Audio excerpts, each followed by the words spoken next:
Fox Sports. We are Fox Sports. We are Arizona.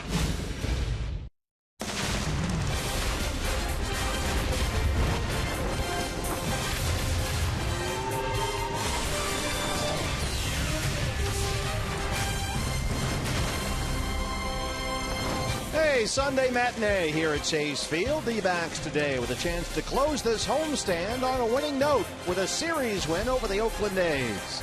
And a spot start for Alan Webster today, but that's hardly the only roster move the D-backs have made. Changes to the pitching staff are on the way. Arizona Diamondbacks baseball is presented by Sanderson Ford. And good afternoon from Chase Field. Welcome to the broadcast. Steve Berthune, Bob Brenly along the way. The series and homestand finale here today. The Diamondbacks and the Oakland Athletics. The rotation, Bob, a little thin right now, so the call goes out, and Alan Webster has answered. Yeah, Alan Webster, I believe this is his third go-round this season with the big club. Mixed results. His first start against the Giants, he was really good. He'll be matched up against right-hander Jesse Chavez in the ball game today. Yeah, Webster at times has looked very good. When he keeps the ball down, changes speeds, keeps it out of the middle of the plate, he can be an effective pitcher. However, he's had some struggles this year, not only at the big league level, but down at the AAA level. Hopefully he'll bring his A game here today. And in terms of evaluating the pitching staff for next year, Alan Webster, a big start for him today. They've been busy. A.J. Schugel called up from AAA Reno. Silvino Bracho, we've heard great things about him in the bullpen at AA Mobile.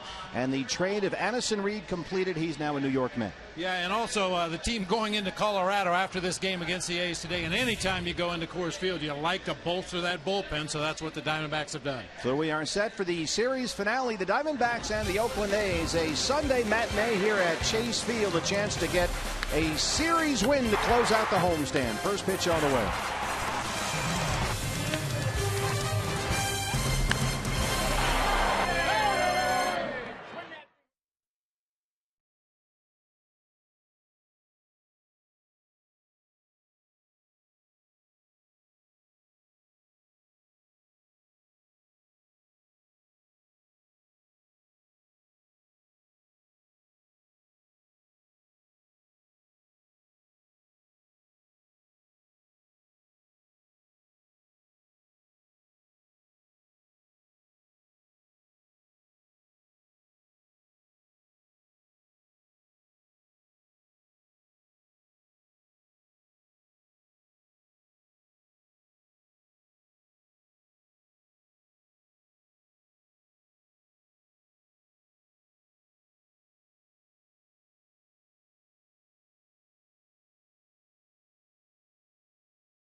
Arizona, the Diamondbacks and the Oakland A's. The final Sunday in August for the D-backs, the finale of the 7-game homestand. And before we start the ball game, we are set to honor America.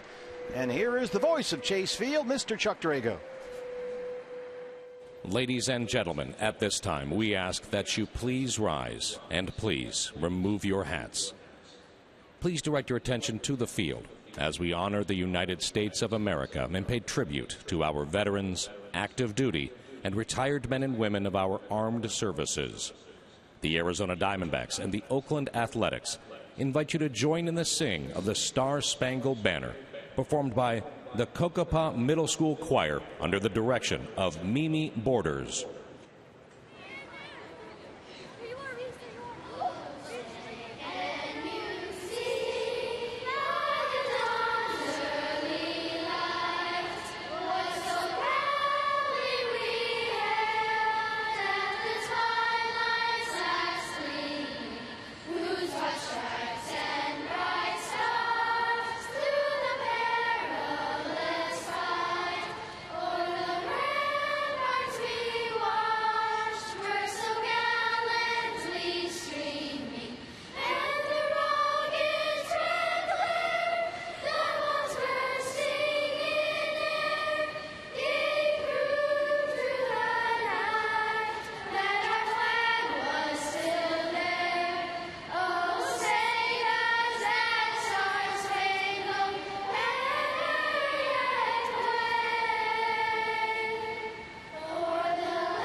Game set against the Oakland Athletics. A chance today for the D-backs to win the series and end the homestand on a winning note before heading out to Colorado and Chicago for the rest of this week. Your Arizona Ford starter for the D-backs, it's Alan Webster, the 25-year-old right-hander.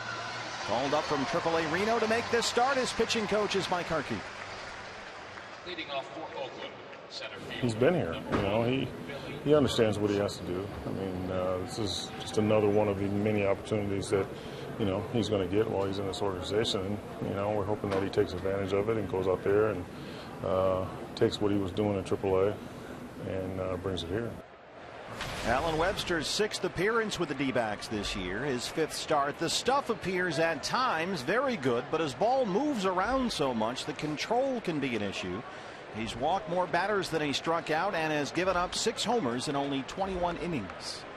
And you heard Mike Harkey say he's going to get opportunities to prove what he can do. So far, it's been a mixed bag for Alan Webster. A very fine line between a prospect and a suspect, and Alan Webster needs to start proving that he is a prospect.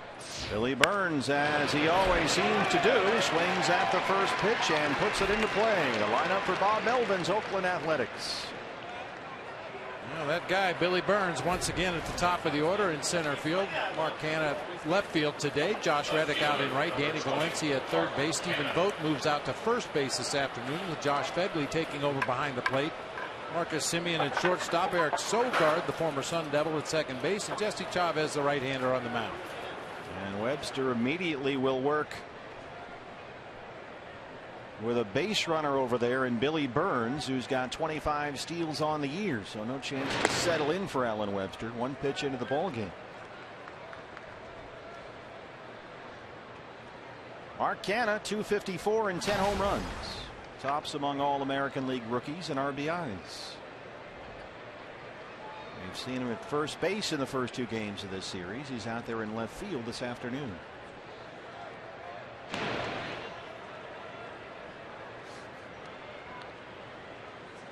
Billy Burns, 25 stolen bases. It's amazing how frequently he swings at the first pitch. He's hitting almost 500 this year when he puts the first pitch of the at-bat into play.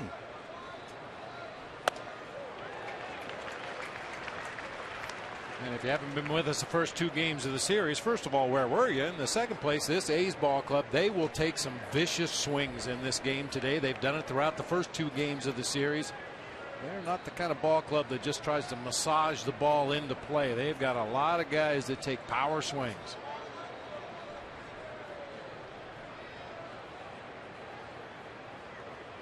Burns holds it first. Canha rips that one foul down the left field line. Take a look at our Valley Honda key to the ball game today. Just one today for Mr. Webster. Define yourself. I like that. What are you going to be at this level, and will you fit into the long-term picture here? He's ahead of Canha 0-2.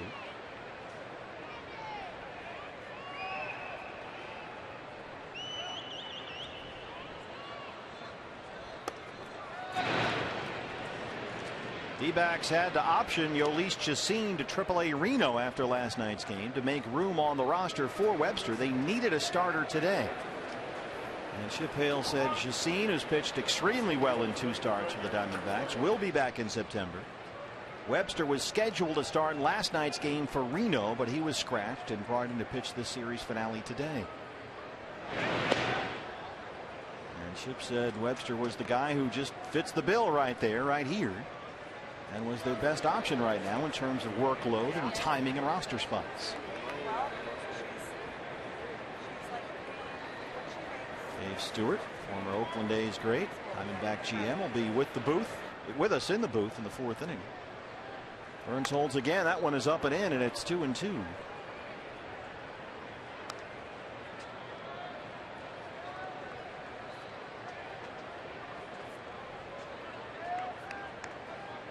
Canha with a pair of hits in this series, including a double and an RBI. He's also struck out 3 times.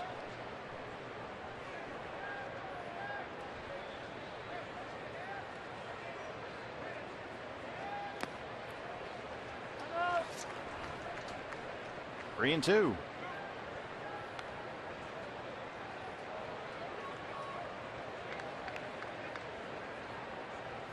Almost a guarantee that Burns will be on the move over there at first base. Full count pitch here to Canha.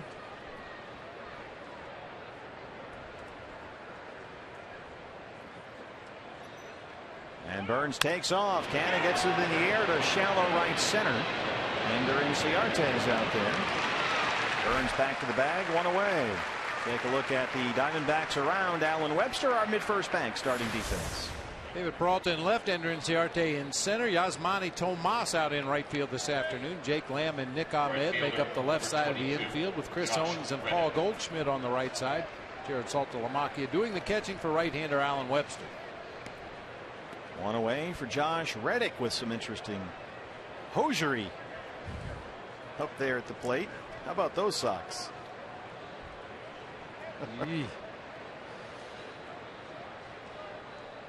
Who's going to tell him? Burns bluffs. He gets hung up halfway to the bag, and he is out of there.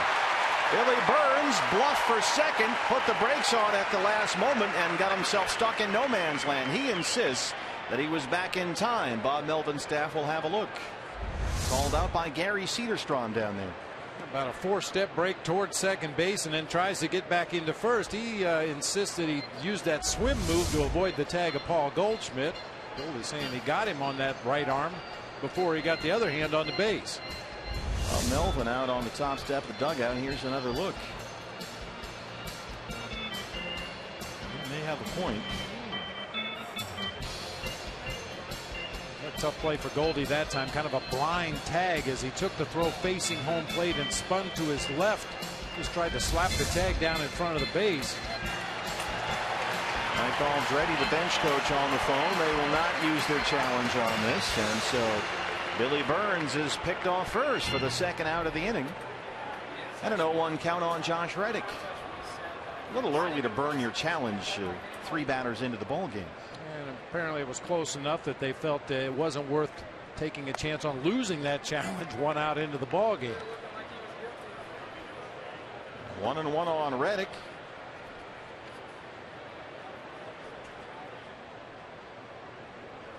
Diamondbacks have the shift on. He pulls it down the right field line. Maybe Drewitz over there to pick it up. How about that? Those fake stirrups the A's like to put on. Apparently they don't have any mirrors in the visiting clubhouse here. Because if Reddick would have got a look at himself before walking out of that clubhouse, I got a feeling he might have gone with a different sock style. You may think it looks cool. Oh, that's bad. It's catching on, trending. Chavez, the pitcher, going to have to look at those all afternoon, in fact. He's been going with these high socks, fake stirrups lately.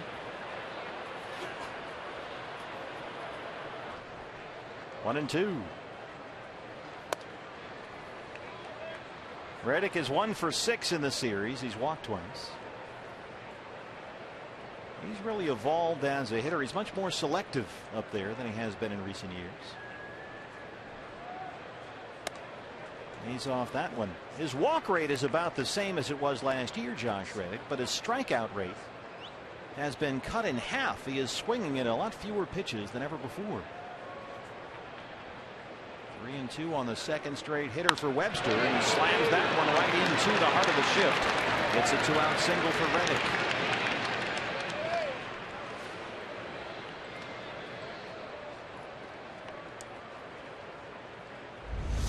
Where many times we've seen that first inning kind of get out of control for Diamondback starting pitchers this year. We've got 2 outs in the inning. Give up a 2-out base hit right there. Just get the third out quickly here. Get your team back in the dugout. Don't let this snowball into a lengthy high pitch first inning. And we've seen Danny Valencia barrel up a few balls in this series. 294 and 12 home runs. He's hit safely in 5 straight.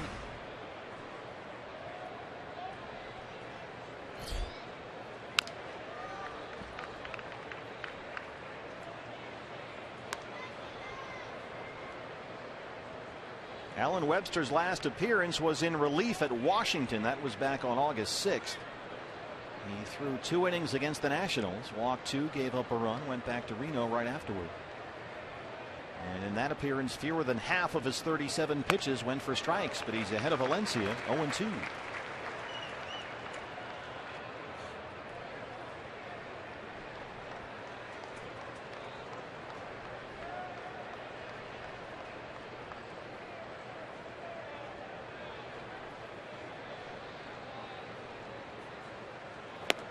He got him. Alan Webster, a strikeout to end the first. He strands Reddick. We are just underway on a Sunday matinee at Chase Field.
all of last season, 63 and 66 at the start of play today. And they're up against your Arizona Ford starting pitcher. For the A's, it's 32-year-old right-hander Jesse Chavez. 5 teams in his 8-year big league career. He's alternated losses and wins over his last 5 starts. Here's Ender Inciarte. He's a guy who likes to pitch down in the zone and try to get ahead with sometimes changeups, throw quarters. So I'm just trying to hit the ball the other way, try to let it travel, and select good pitches, try to get on base for my teammates. Well, you heard Ender mention the cutters. You'll see a lot of cut fastballs from Chavez. The ERA and WHIP aren't anything too out of sorts. He's given up 1 hit for every inning pitched. But no American League pitcher this year has lost more games. And here is Ender Inciarte to lead it off for the Diamondbacks. He'll throw the kitchen sink at you. A 4-seamer, a 2-seam sinker, a cut fastball. He throws a curve, a slider, and a changeup. But he'll rely mostly on the cutter, 2-seamer combination down in the zone, as you heard Ender Inciarte say. 1-1. Ryan Blakeney, our plate umpire today. Ender at 301 and 4 homers. He was on base 4 times last night, 3 hits and a walk. He scored twice in the series. Fires this one out to left center. Burns, Canna just shy of the warning track for the first out.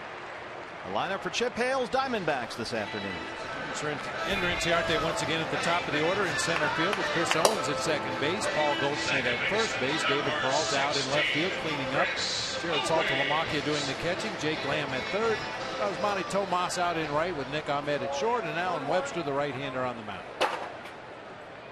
A.J. Pollock with the day off. Chris Owens in the 2-hole today.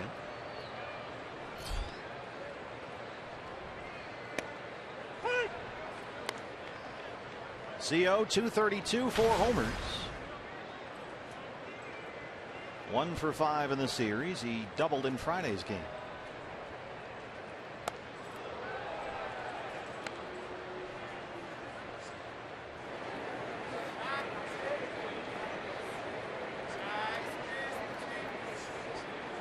Nice and comfortable inside Chase Field. A cool 77 degrees, 102 outside in downtown Phoenix.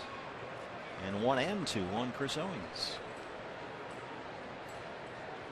I don't know if this was coordinated or just a coincidence, but the guys on the left side of the field, the shortstop, third baseman, and left fielder, all are wearing their pants right down in their shoe tops. Everybody on the right side, including the center fielder, Billy Burns, has the pants hiked way up to their knees. The whole color scheme is tilted.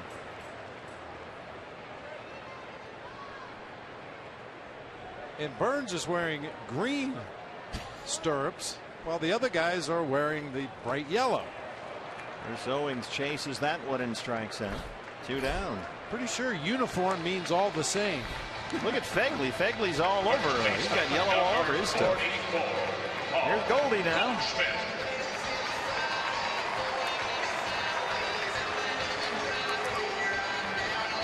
Paul Goldschmidt, 326 and 26 home runs, leading the National League in RBIs.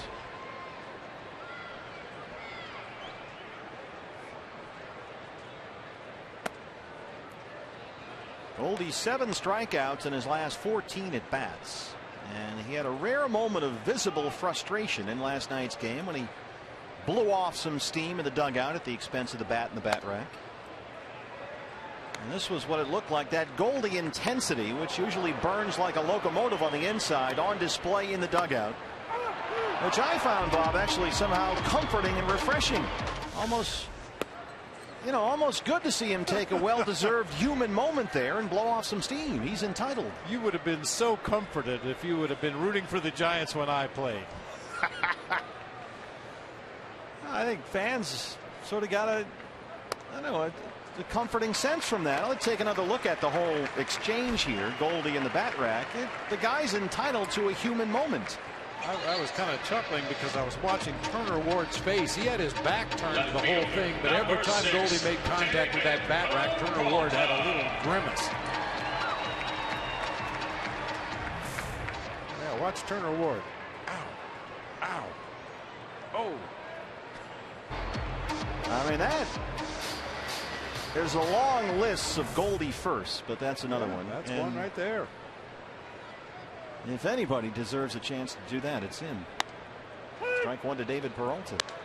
Well, the thing is, he has so few opportunities because he rarely makes bad outs. Exactly. 299, 13 homers for David.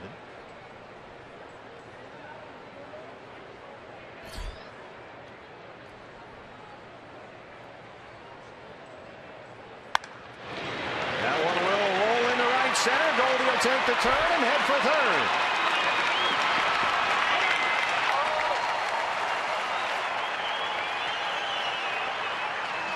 Let's hear, in fact, from Goldie about last night's tirade. I just chased one on his own and took strike 3, so trying to find a way on base as a leadoff hitter there, and just part of the game. Nothing personal. He just wanted to get on base leading off the inning and was frustrated that he wasn't able to do that. He's done it so many times for the team this year, leading off innings, finding a way to get on there and jumpstart a rally, and he's a little frustrated with himself. They're on the corners with 2 outs for Jared Saltalamacchia, getting a start behind the plate today.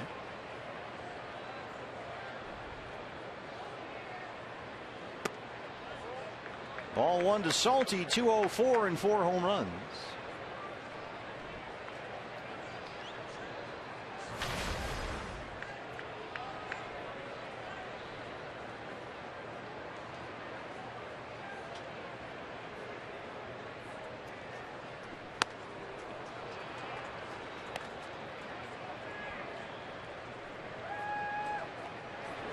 One and one.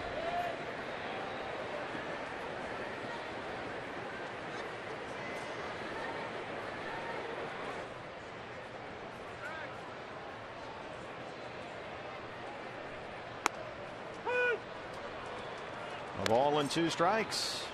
Jesse Chavez coming off a loss at Seattle in his previous start. That was last Tuesday, and he had a rough time of it. Lasted only 4 2/3. Gave up 6 runs, 8 hits, including 2 homers. He will serve up the long ball when given the opportunity. 8 home runs allowed in his last 6 starts. He strikes out Salty and strands 2. We are through 1 at Chase Field. No score. The Yankees and the Diamondbacks.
Best seats for the lowest prices when you become a D-backs season ticket holder. You can choose from full, half, series, or weekend plans. All kinds of different options available for you. Season ticket holders enjoy unique benefits, access to exclusive events, flexible payment plans, and a whole lot more. You can get all the information you're looking for online at dbacks.com/tickets. And we'll see you at Chase Field in 2016. Alan Webster set for the second inning. Stephen Vogt, Josh Phegley, and Marcus Semien 5, 6, and 7 for the A's. And with the left hand hitting Vogt coming up, the Diamondbacks will put the shift on.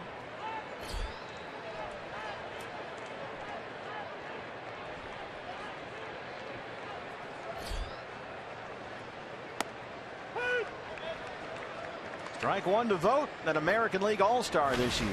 264 and 17 homers. He hit number 17 into the pool last night. A splashdown on the fly, and it looked a little something like this. You can see Chacin's reaction out there on the mound at the point of contact. He knew that was not going to end up well. Stephen Vogt pulling that ball into the pool out there in right center field. The only 2 runs Jhoulys Chacin gave up last night. He pitched very well. 2 runs, 5 hits, and 7. He had 6 strikeouts. Webster ahead of Vogt, 1 and 2.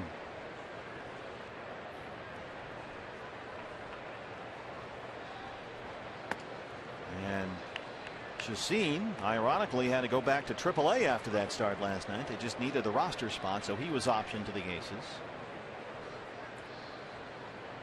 All kinds of changes to the pitching staff for this ballgame, but he'll be back in September. It's away from the shift, but right to on it. 1 away.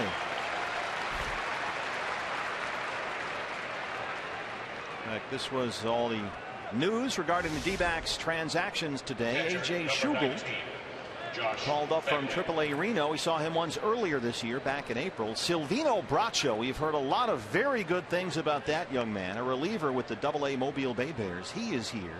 Addison Reed, that trade was finalized. He's now off to the Mets for a pair of minor leaguers. And there is Silvino Bracho. And Andrew Chafin went to AAA. That was a little surprising.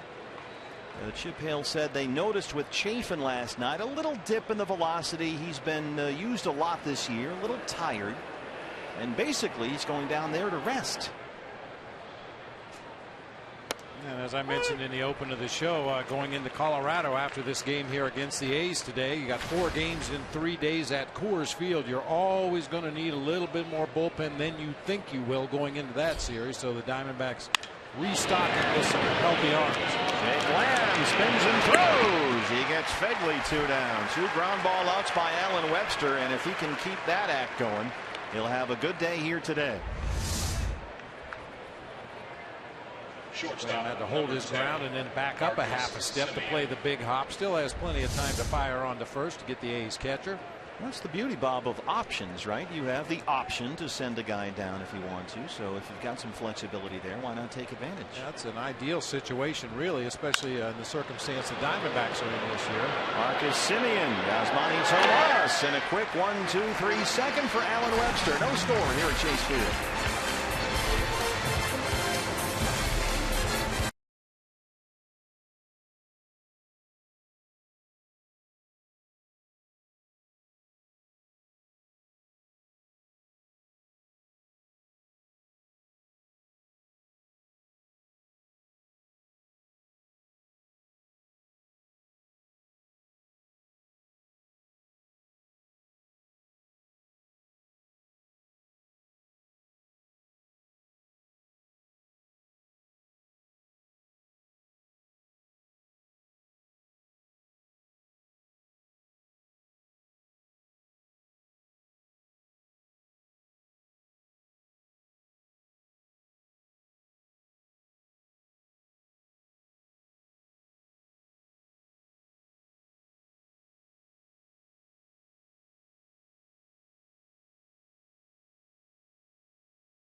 in the team shop.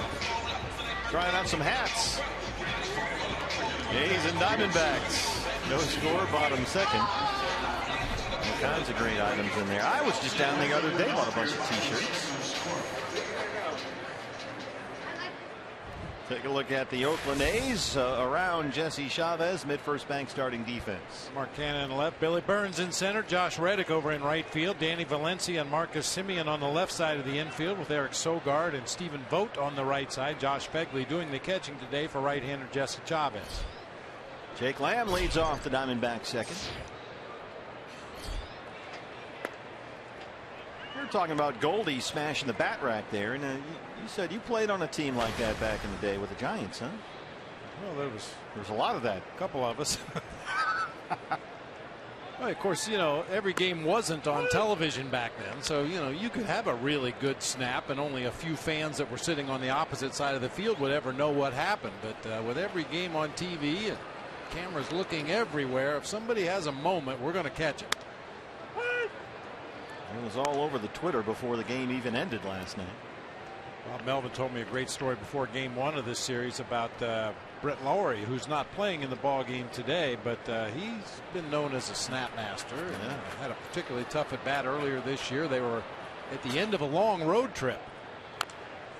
And guys usually pack enough bats to get through however many games the road trip is. Well, Marcus Semien apparently only brought 5 bats and had already broken one of them during the course of the road trip. So he had 4 bats left.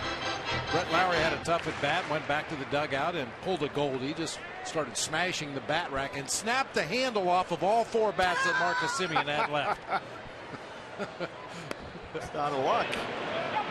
Yes, he went. Lance Barkdale rings up Jake Lamb. 3rd strikeout for Chavez. Now batting, right fielder. So he's got to use somebody else's bat. I would say Brett Lowry's would be a good choice. It's only fair. The start today for Yasmani Tomas. 0 for 2 in a pair of pinch hit appearances in this series.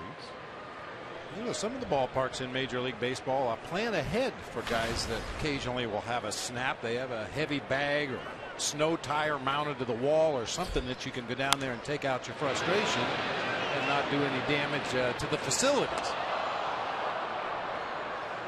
Seen those on our travels. Just so you can duck down in the tunnel a couple of steps and there's a big boxing heavy bag or one of those big truck tires hanging from the ceiling. Wail away on that thing.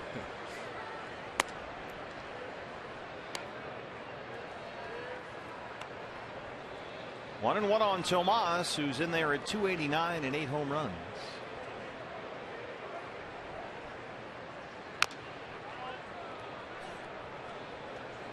Fans, when the D-backs win, you win at Papa John's. The day after every Diamondbacks win, you get 50% off your regular menu price online order at Papa John's. Enter promo code DBACKS50 at papajohns.com.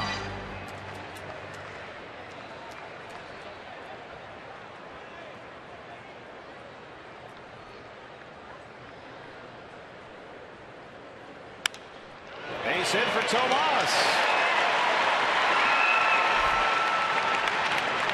Wild single. Trying to find him consistent at bats. It's not been easy lately. Waited on that breaking ball nicely. Big slow rolling curve. Stayed up in the zone on the inner part, and Tomas wraps it into left field for his first hit of the game. 1 out base runner for Nick Ahmed. Nick 1 for 5 in the series. He just missed a home run last night. Had a double high off the wall in left center.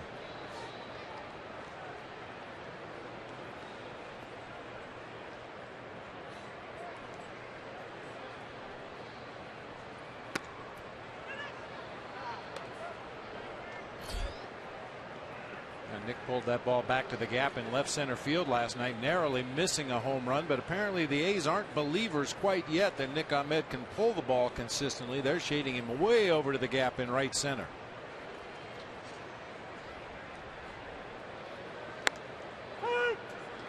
Down and away for a strike. 1-1.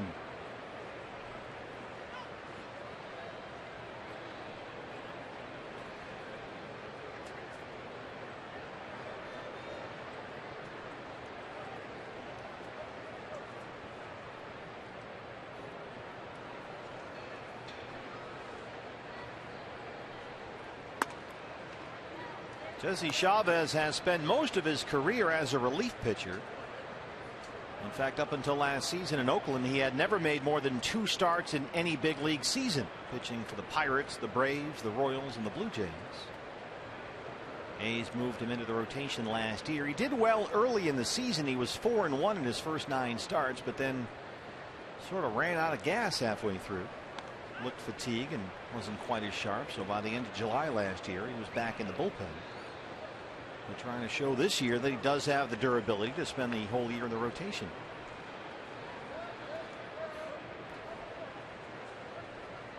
He's not exactly making a convincing case. He's won just 3 of his 8 starts since the All-Star break, with an ERA at just about 5.5. 2-2.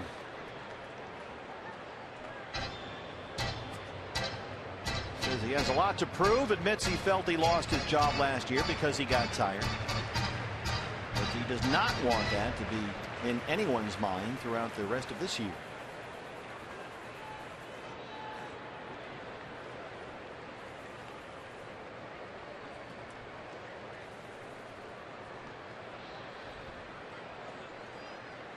There goes Tomas. Ahmed lifts it up, foul ground, right side. Yasmani has to hurry to get back there. Fortunately, it hung up there a long time for Vogt. Dave McKay frantically waving for Tomas to get back to the bag, and he just did in time. To his credit, Yasmani spun around and picked up his coach at first base. Keep your eye on Dave McKay. Okay, come on back, come on back. Backpedaling out of the way just in case there's a play there at first base. But yeah, as a base runner, don't depend on the defenders. They're not going to help you out. They might even decoy you out there at second base into believing that was a ground ball. Find one of your coaches. They're the guys that are going to help you. Here's Alan Webster. That pop-up was not hit so high in the air. They probably would have had Tomas.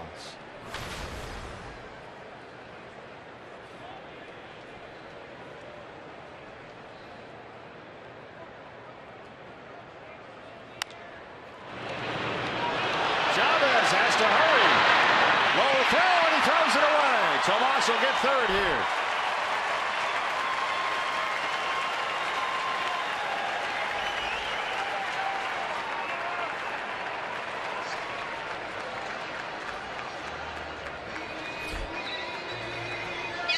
Error on Chavez.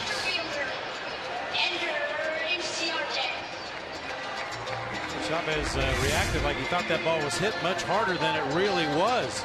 Stuck his glove out there, was able to knock it down, but by the time he recovers, a bad throw in the dirt to Stephen Vogt, and Tomas just keeps motoring all the way to third base. Webster hangs on at first. Well, Chavez in the first inning had runners on the corners, 2 outs. He struck out Salty to end the threat. And he's got that same situation right here. Tomas at third, Webster at first, 2 down for Inciarte, who flied out his first time up.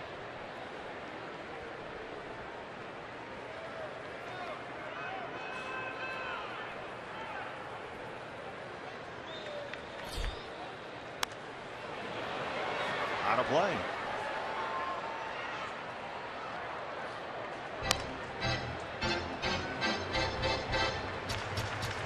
Ender has hit safely in 9 of his last 11 games. 4 extra base hits and 6 RBIs over that span. Chance to give Diamondbacks the lead right here. Upstairs, 1-1.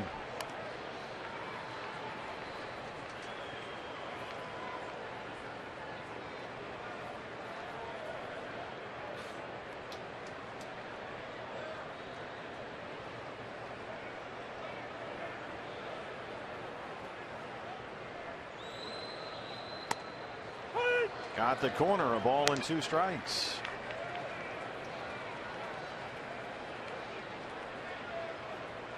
Chavez will use that cut fastball more than any other pitch. It's a hard cutter, about 90 miles an hour or so. Gets a fair amount of fly balls with it.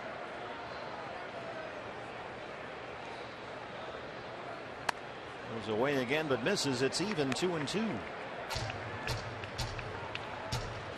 I guess if you're a left-hand hitter, Bob, you know he's got that cutter. You expect the ball to come in at you. Well, the thing about Chavez is he'll throw the cutter on both sides of the plate. He'll throw it into a left-handed hitter, try to jam him in on the hands, and then he'll throw it to the back door off the plate and then try to nip the outside corner. So you just have to react to what you see and try to be quick if you see that cutter coming inside. Trying to front door Inciarte that time with a sinker, but it didn't tail back far enough out over the plate to get the corner. And so it's a full count, 3-2.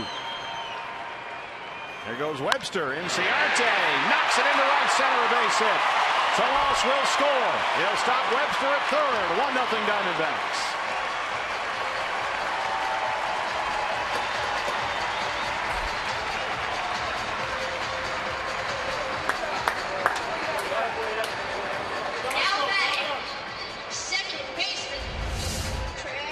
Those timely hits, gets a middle of the plate fastball there and just rips it toward right field, just over the head of Sogard at second base. Alan Webster was off on the pitch, and he'll easily go first to third on that base hit by Ender Inciarte.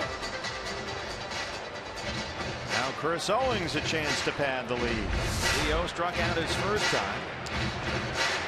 1-0 Diamondbacks. He's got Inciarte at first and Webster at third.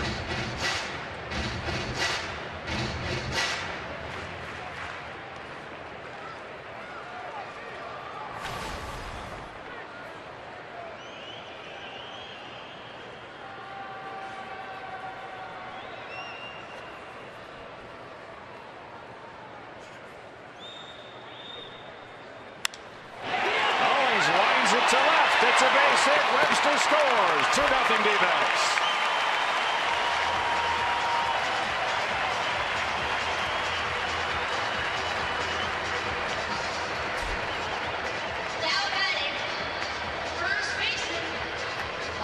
CO stuck in a 1-for-22 at the plate, but a big 2-out RBI hit right there for Chris Owings. Kurt Young, the pitching coach. Those are the kind of hits that were sorely lacking in that Cardinals series. Diamondbacks had a lot of traffic on the bases against that Cardinals pitching staff, but just couldn't seem to come up with that big knock. Two-out base hits here in the inning to give the D-backs a lead.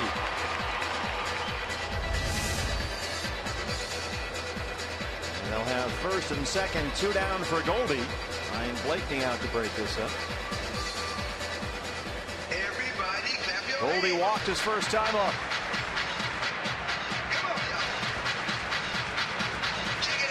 Ender the runner at second, Chris Owings at first.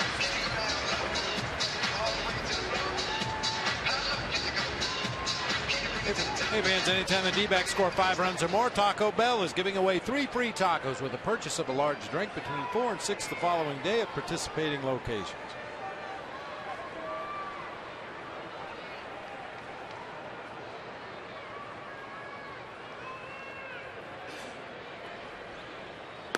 Ball 1.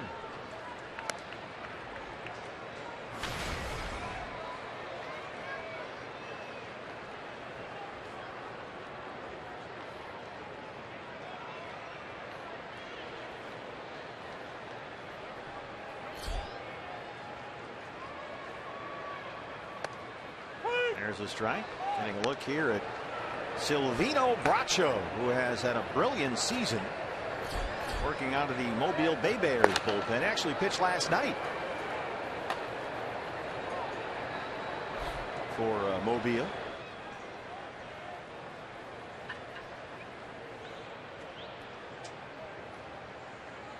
Just loosening up down there. A roller to short. Simeon, they get their force on Owings, and that's the inning. But the Diamondbacks get 2. They lead it 2-0.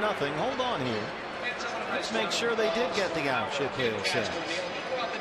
We'll take a look. Len Sherlock on the phone with Alan Campbell. The A's are coming off the field. Here's a look. Awfully close.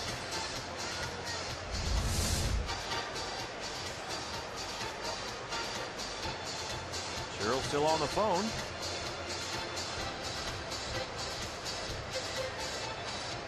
And there will be no challenge by the Diamondbacks. So that is the end of the second inning. A couple of big 2-out RBI singles, Ender Inciarte and Chris Owings. It's 2-0 Diamondbacks.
Fox Sports Arizona, Sanderson Ford Kidcaster. Neil, how you doing? I'm doing good. How are you doing? I'm doing great. Thanks for asking. It's great to have you here. I just saw you crushing it over there with Chuck Drago on the PA. You got the Diamondbacks a couple of runs. Yeah. Nice job. Here's Eric Sogard. It's a deep fly ball that Inciarte runs down to the track for a quick out number 1. Neil, I got to say, of all the resumes that we've seen, and we get a lot of them up here, I don't think anyone who's ever seen anyone who wanted to be a marine biologist. What's the deal with that? I like science, I like biology, and I love the ocean. That's great. Well, you like to go to Maui, so it's a good spot to be a marine biologist. Did you ever see the Seinfeld episode when George pretended he was a marine biologist? Nope. Well, you might want to check that out. Pick up a couple of tips. Are you a big D-backs fan? Yeah, I'm a pretty big baseball fan. Oh, good. It's fun to watch. What's your favorite part about baseball? Autographs and like the experience of like the food and. No, the ballpark atmosphere. Yeah. You can't beat it here at Chase Field, that's for sure. I don't think we serve fettuccine Alfredo though. We might. Yeah. Maybe Bob gets that somewhere. He's got connections. Fettuccine Alfredo, that's very sophisticated. Yeah, it's just really tasty. And Italian food's the best. How about that, baby? Yeah, I like a little Alfredo myself. Chavez. Yeah, we saw you had a chance to talk to Josh Colmenter before the ball game. How was that? That was awesome. He's really laid back and a fun person to talk to. Great spirit. Yeah. It says here you're a fan of the New York Football Giants. Yeah, I'm from New York, so I like really? them. But I never really was into baseball till I came to Arizona. So it was the D-backs that got you kind of, baseball, yeah. huh? I like that. I've just always liked Derek Jeter, though, so. Well, at New York, that's a thing. Yeah, pretty big fan. What turned you on to baseball and the Diamondbacks specifically after you moved out here?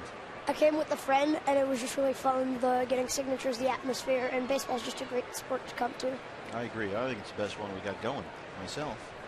Here's Billy Burns, the leadoff man. Bob used to play a little baseball back in the day. A little bit. Used to eat a lot of fettuccine Alfredo, and I went to Maui whenever I could. So we've got a lot in common. Billy Burns singled his first time up. Does not swing at the first pitch in this at bat. Says you go to Phoenix Country Day School. Yeah. You got a favorite teacher there? Not really, just a favorite subject. And that is science. Math. Math. Ooh. Okay. Boy, you're in the wrong booth. Well, maybe you're in the right booth. We could use you up here. We need the help. A lot of math in baseball. That's where we run into trouble.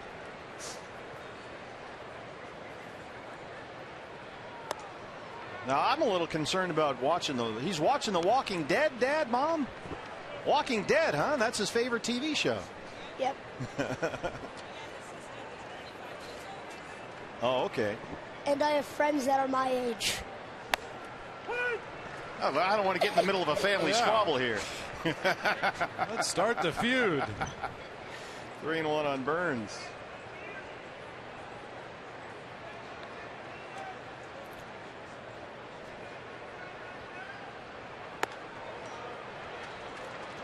A 2-out walk issued by Alan Webster. His first walk brings up Mark Canha. What have you made, Neil, of the series so far against these A's? Your observations, your thoughts? We've been losing most of the series, but I think that we can win this game. We have a pretty good lead, and we're playing pretty well in the outfield. Yeah, last night hurt a little bit. That little 2-out bloop single for the deciding run late in the ball game. Yeah, it wasn't good.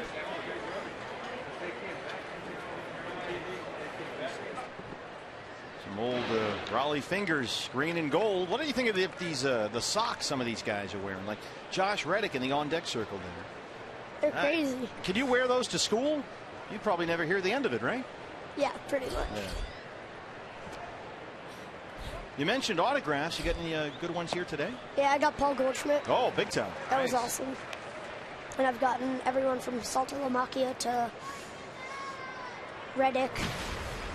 Oh, he got some A's too. That's good. Saltalamacchia, he takes up half the baseball when he signs it, right?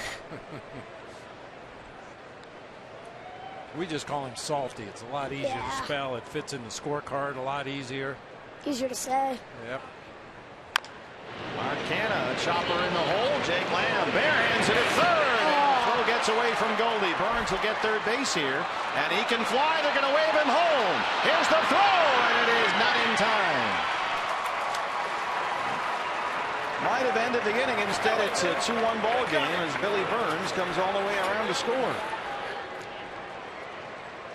You mentioned a barehanded play that time by Jake Lamb. Not really quite sure why he chose to go with the bare hand. It seemed like he had plenty of time to glove and throw, but bare hands it out of midair, makes the tough short hop throw over to Goldie, who can't come up with it this time.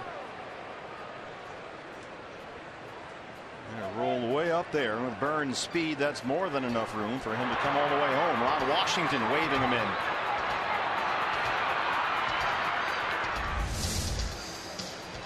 That's E5, no RBI on the play. Puts Canha at second, and here's Josh Reddick.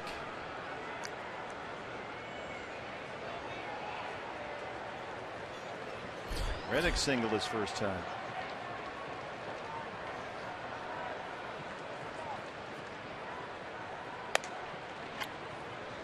That's one of those plays, partner. We just had the catcher show last week, and we talked about how the catcher has to run down and back up first base on just about every ground ball. However, not when there are runners on base.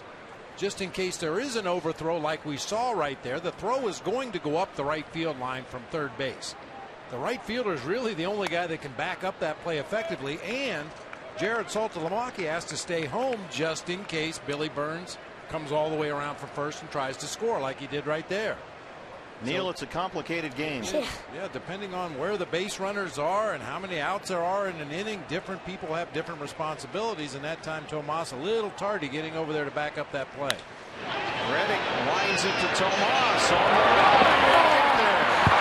Canha scores to tie the ball game, and Reddick will head for third. Tomas is down to the warning track.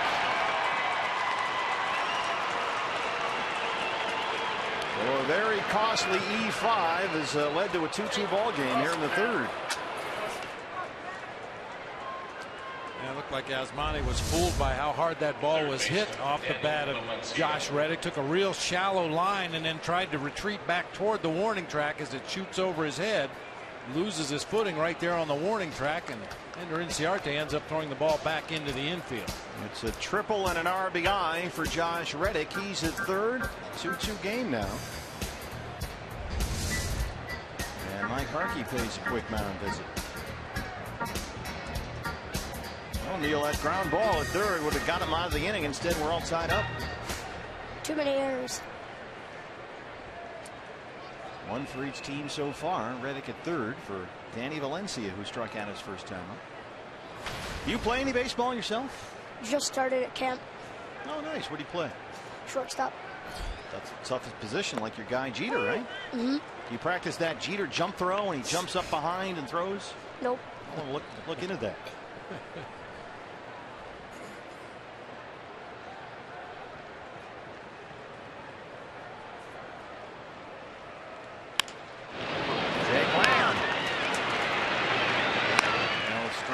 At third, but the A's get 2 to tie the ball game. Neil Patil. Hey, Neil, it was great to have you. Tremendous job. Good luck with marine biology. Thank you. Great to be here, too. Thanks for coming.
Fan photo. Use the hashtag AZDataStrongFan and you just might see yourself in an upcoming broadcast brought to you by T-Mobile. It's a way to spend the Sunday with a family. Good food right at the ballpark here. Powered by Peralta. That's a big time sign right there. Wow. How about that? And David leads off the bottom of the third. 2-2 ball game now. He's got a walk, an error, and a triple to get 2 runs in the top half of this inning.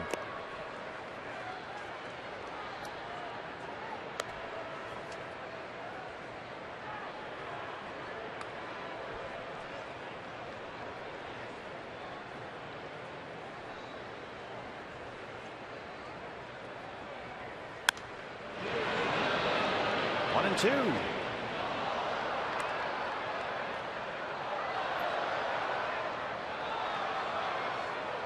David hitting just under 360 since the All-Star break. That's third best in the National League in the second half of the year, behind only Joey Votto and A.J. Pollock. Takes a look at that one. It's even 2 balls and 2 strikes. Big crowd here tonight. A lunch at the ballpark. Doing a brisk business in there.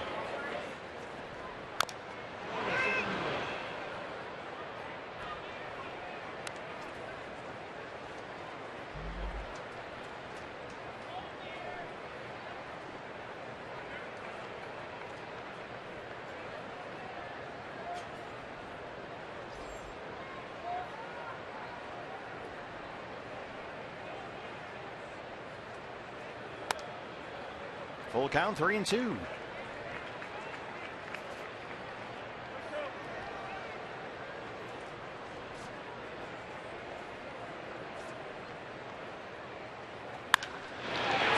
it to right center. Reddick on the run, and he'll watch it go. David Peralta, that's number 14. 3-2 Diamondbacks.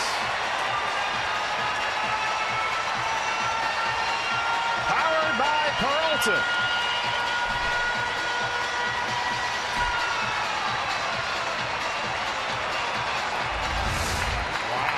smokes this ball to the gap in right center. I didn't think it was high enough to clear the fence out there near the RamTrucks.com pool area, but it just does sneak over that yellow line for a home run for David Peralta. David Peralta, that's 30 RBIs in 40 games since the All-Star break. Sogard at second has to wait for Chavez to get there. And they retire Saltalamacchia. Hey fans, the next big giveaway is Saturday, September 12th. The first 10,000 fans 21 or older will get a D-backs beer stein courtesy of Budweiser. Visit dbacks.com for more information.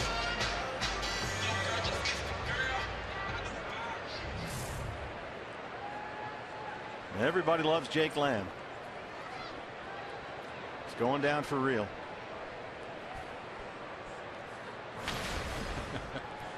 Take your word for it. I don't know what that means. I don't either. He struck out his first time.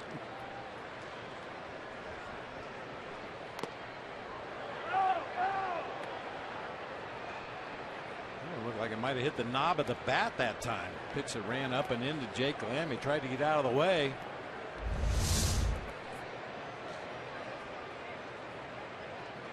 Off the barrel of the bat on the backside there. I thought it got him right on the knob of the bat. But Ryan Blakeney signal foul ball.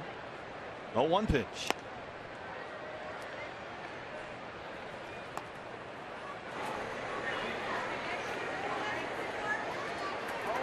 There you go, sir. Good game. Better hand that to her.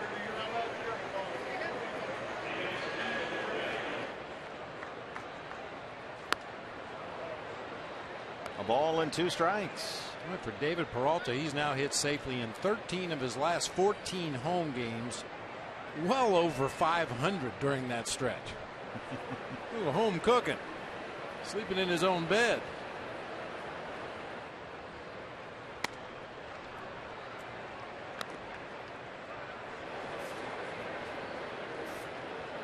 You go back to the middle of June, David wasn't doing a ton offensively. He was hitting .250 for the year, but ever since June 23rd, he has been one of the league's best hitters. Jake Lamb knocks it into center.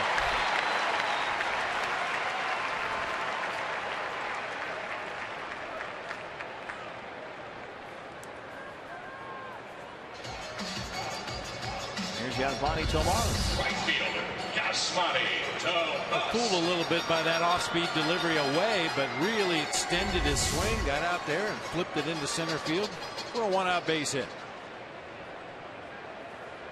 Yasmani singled and scored his first time up.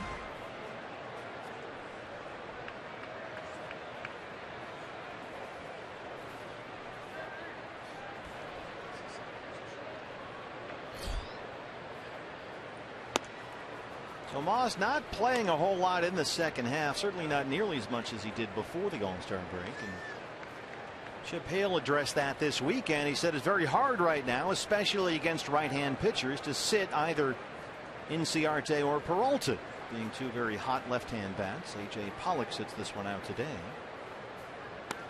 And he says it's just coming down to that time of year where he's going to go with the hot hand. And so lately, unless there's been a lefty starter out there, that means Tomas, for the most part, is on the bench. And to compound it, Yasmani's had some issues out there defensively in right field recently. Overthrew the cutoff man twice in one ball game against the Cardinals. Took a bad line for that Josh Reddick triple in the gap in right center. Just doesn't seem to be plugged in defensively out there in right field. Maybe he's thinking about his bat. And his defense out there, Bob, throughout the first half of the year, I think has been a pleasant surprise. He looked good for the most part. Very much so. And Chip also said that during the first half of the year, when it was Tomas who had the hot bat in the cleanup spot behind Goldie, he was in there just about every day. But now it's more so Inciarte and Peralta, 2-2.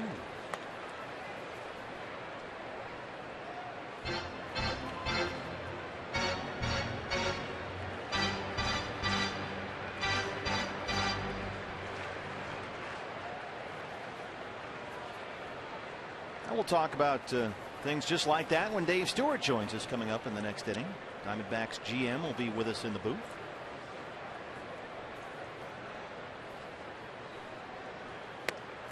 Called strike 3.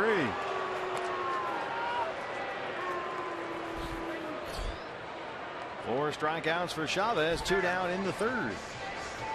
He seems to be able to spot that ball down and away when he wants to. Good location there. Gets the call from Ryan Blakeney. 2 outs for Nick Ahmed. Nick popped up his first time, 0 for 1.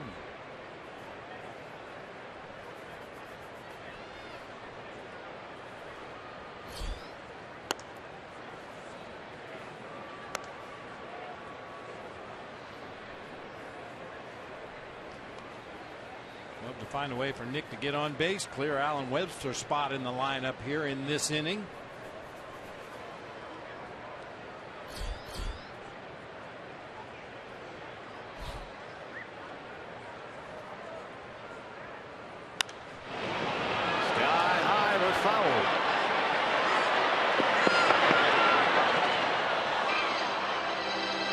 High water mark at the plate this year.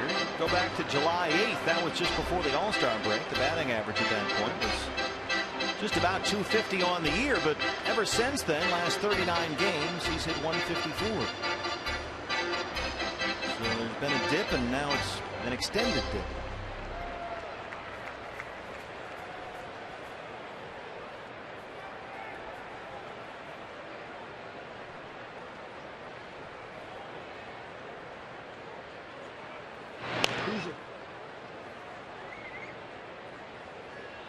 Kind of the way Nick's season has gone, 3 waves. He was batting $130 for the year, middle of May, and then he had that really impressive 50-game stretch where he hit over 300. And ever since then, he's cooled off. And sometimes when you have a dip like that, it's because the rest of the league has made an adjustment to what you're doing offensively. I haven't really noticed teams pitching Nick any differently now than they did during his hot streak, that 50-game streak you were talking about, or for that matter, the way they pitched him at the beginning of the season. He just had that stretch where every time he made contact, he was finding a hole. The ball was going into the gaps and down the line. Instead, it's more like that, right to Valencia in at third. And that's the inning. We are through 3. Diamondbacks have a 3-2 lead. Here comes the GM. He'll join us next. CenturyLink, your link to what's next. Dave Stewart in the booth when we come back.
Fox Sports Arizona booth by GM Dave Stewart. You guys were real busy last night, and again today a whole bunch of pitching changes to talk about.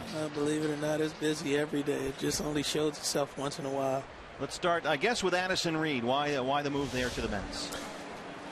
You know, we had an opportunity to pick up a couple of young arms, a couple of the kids that we really liked.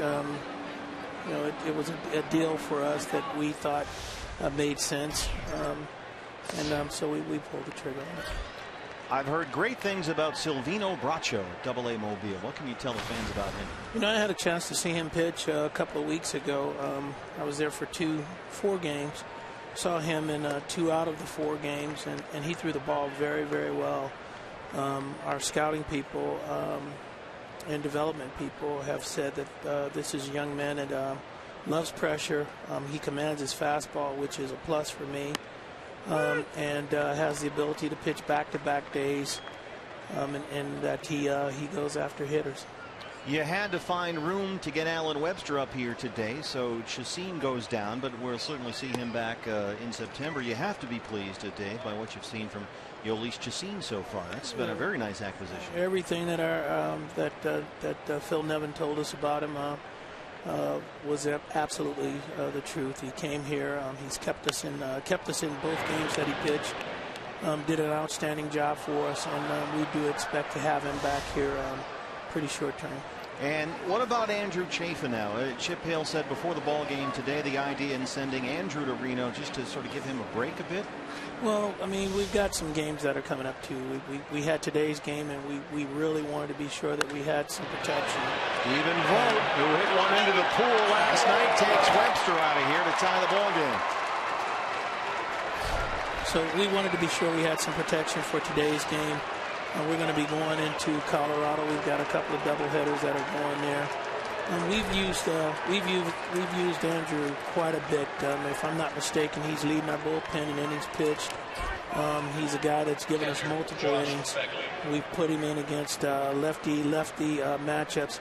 We've used him quite a bit, and we've tried to be cognizant of all of our young arms to make sure that we keep these guys healthy, not for just this season, but in the seasons that are coming. What have you seen from Alan Webster here, and how important is the start for him today in terms of the future with the Diamondbacks? Well, Alan, he's the key for him is to keep the ball down. The first game that he pitched for us was against the San Francisco Giants, and he kept the ball down. He got a lot of ground ball outs. Had a no-hitter going into the 6th in that game. Yes, he did. And so, I mean, the key for him is commanding his fastball down in the zone. I'm letting that ball sink, getting some quick contact from these hitters. And if he does that, he's going to be successful. He's got the key for him is always using his fastball command down in the zone.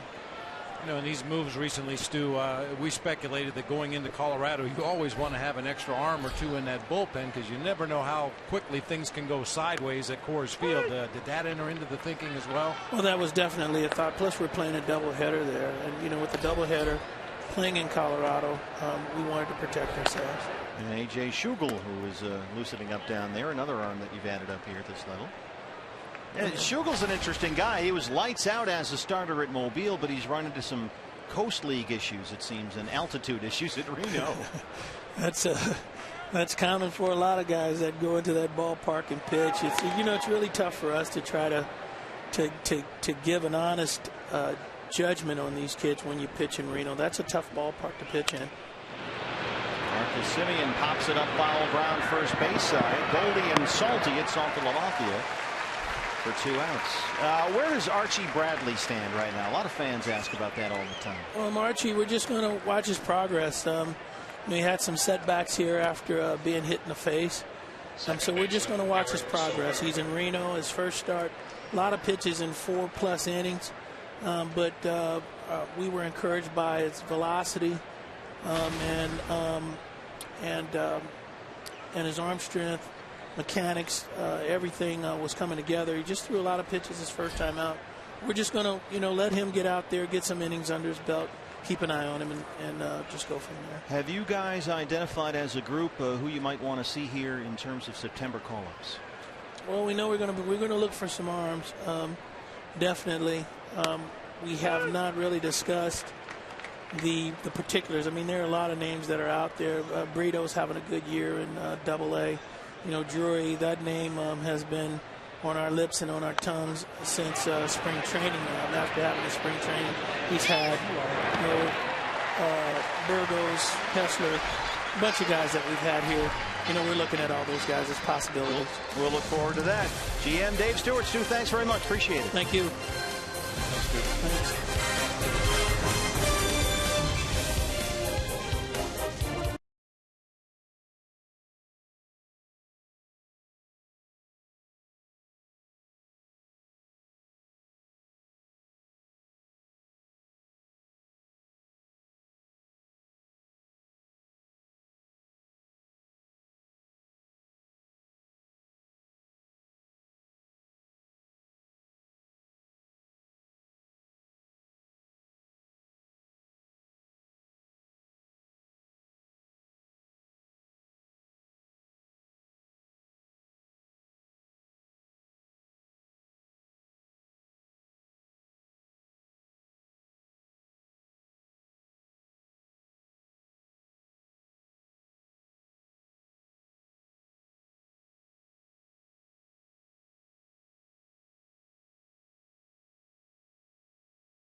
Is brought to you in part by Cox Gigablast. How will you live the gig life? By Lone Butte Casino. You're in for more winning moments at Lone Butte Casino. And by Jack in the Box. For a limited time, try the new Portobello Mushroom Buttery Jack with melted garlic herb butter. Back home in Arizona. Back and forth ball game here. 3-3 the A's and Diamondbacks as we start the bottom of the fourth inning at Chase Field. And pitcher Alan Webster leads it off. Our thanks to GM Dave Stewart for joining us in the booth here. A lot to cover with Stu, Bob. It's been a busy 24 hours or so. Well, he says every day is busy. You just don't always notice it. It doesn't always end with moves at the end of the day. But Dave Stewart and the rest of his staff are constantly working the phones, talking to other organizations. And Joe Garagiola Jr., when he was a general manager here in Arizona, used to talk about, not every move makes you $1 million better. Sometimes if you can improve by 5 cents or a quarter or a dollar, you're constantly looking to upgrade your own players and, see what's available out there as other teams trim their rosters down and make decisions on guys moving forward. President and CEO Derek Hall here as always. 1-2 on Webster. But certainly with this group that the Diamondbacks ownership has put together here has done an outstanding job. The baseball operations people and Tony La Russa and Dave Stewart, Deshaun Watson, Dr. Ed Lewis. So you got to be excited about the direction of this ball club moving forward. We've talked about that, a chance to match their win total from all of last year if they can win this ball game here today. So the pace is quickened certainly in terms of the franchise's direction. And there have been a lot of changes. I think a lot of fans would be surprised to know that only 8 pitchers that were on the Diamondbacks pitching staff last year remain. I saw you going over that today. Yeah, 17 of the 25 pitchers from last season are gone. That's amazing. I mean, obviously Josh Coleman's still here. Evan Marshall on the disabled list. Randall Delgado, Matt Stites, Archie Bradley, Chase Anderson, Andrew Chafin, Daniel Hudson, and then of course Patrick Corbin and Daniel Hernandez were on the disabled list last year, so they didn't pitch at all. But there's a list of 17 guys who were here last year that are no longer here. Eric Sogard at second, quickly 2 down. And the Diamondbacks at 63 and 66 at the start of play today can match their win total from all of last season to the win here this afternoon. 9.5 games behind the Dodgers for the NL West lead, and still with a chance in a very competitive division and a whole bunch of games left against LA this year to stay in the postseason discussion if they can get something going here heading into September. We are off to Colorado and Chicago after this ball game. timing is so important in this game as you get a look at the upcoming road trip brought to you by the Valley Toyota dealers. Go to the Rockies for 4 games in 3 days, including a Tuesday doubleheader, and then on to Chicago for a 3-game weekend series. Day off on Thursday, and then we get our first opportunity to check out brand new Wrigley Field, the new remodel that's making progress. My understanding is that progress has not advanced to the press box yet. Probably last on the list. Chris Owings, a 2-out single. CO 2 for 3 today. Responding in the 2-hole here. Chance for Goldie now.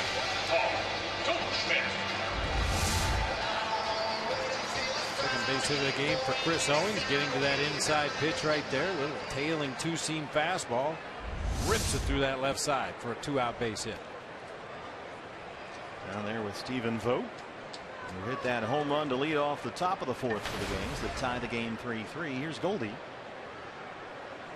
Walk back in the 1st. First inning walk for Goldie, number 99 on the season, which ties his career high set back in 2013. His next one obviously will be number 100, which will be 1 short of Gonzo's club record.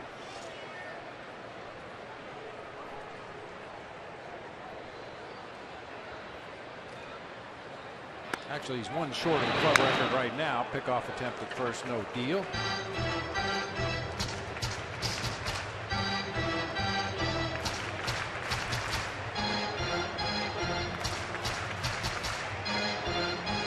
D-backs got 2 in the bottom of the 2nd. A's tied it with 2 in the top of the 3rd. D-backs took a 3-2 lead in the home half of the 3rd on the Peralta homer. Vogt's homer, top half of this inning, tied it up. Back and forth we go. 2-1 now.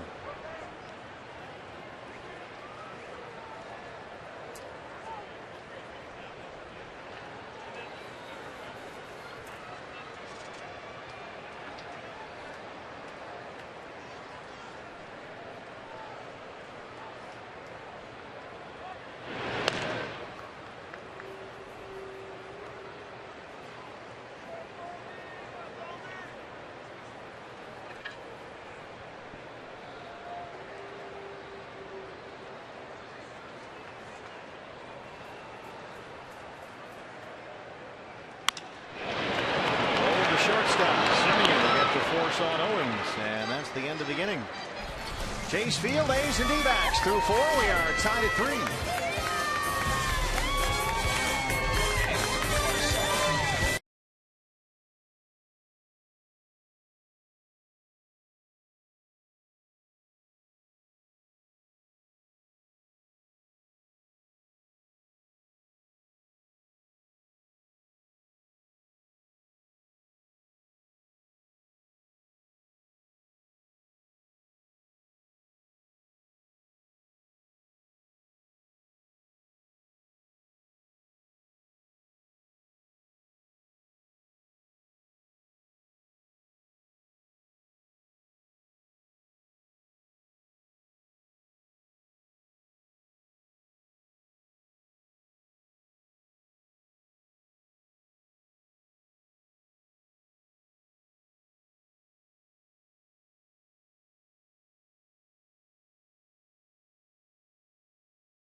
Ball history, born August 30th, 1918. Ted Williams would be celebrating a birthday today. 2-time American League MVP and the last player in the big leagues to hit over 400 when he hit 406 back in 1941.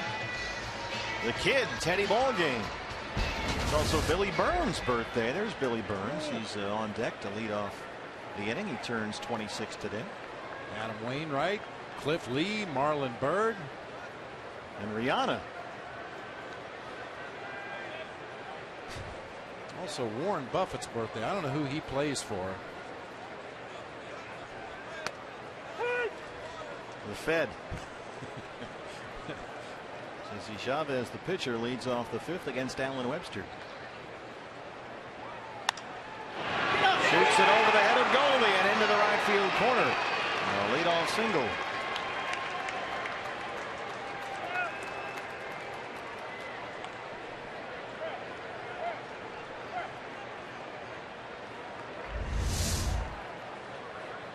Center fielder Billy Burns. Just over Paul Goldschmidt.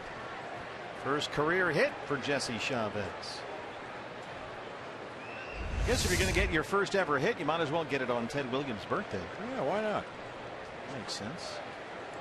So here's his 406 mark is safe. The other birthday boy now, Billy Burns. He has singled and walked, scored a run. And again, hacking away. Anything close on that first pitch, he's swinging. And he is uber aggressive up there. Bob Melvin was asked about that. He said it's not like other teams don't know that he swings at the first pitch all the time. And sometimes the second pitch. But as long as he's having success and he's not going out of the strike zone and making first pitch outs consistently, then Melvin says he's fine with it. Well, Mel also managed Ichiro Suzuki when he was up in Seattle, and he used to talk about Ichiro and his unwillingness to take a base on balls and his aggressive nature at the plate. Slaps it the other way, and that one will get fouled. Of course, Ichiro was getting 240, 250, 260 hits a year, so I guess the walks didn't really matter that much. Boy, some of those Mariner teams back in the early 2000s, they could really hit. Jesse Chavez, his first 10 career plate appearances all resulted in a strikeout, including his at bat in the 3rd inning, but that his very first knock with that liner over the head of Paul Goldschmidt. He's pitched 8 years in the big leagues, but because he spent almost all of that time as a reliever, he's had almost no plate appearances. High Goldie, a fair ball down the right field line. Chavez trips over second and has to stop, and they have 2 runners on the same base.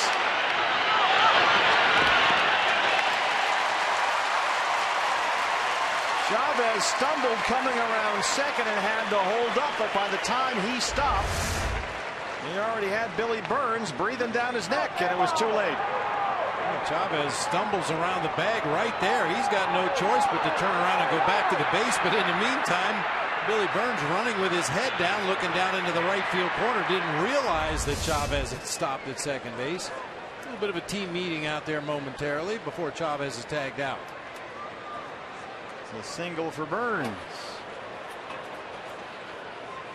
So the base running not going nearly as well as the hitting for Jesse Chavez. Take a look. Burns not stopping, coming around that first base bag, and it's a little too late. Nice adjustment there by Tomas to get it into the relay man, and they have Chavez at third.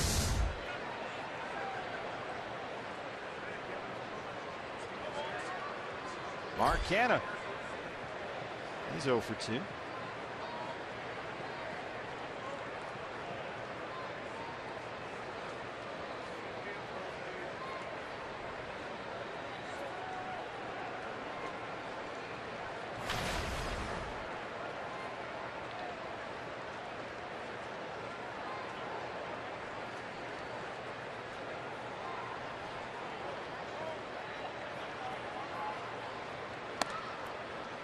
Mark Canha up in an RBI opportunity right here.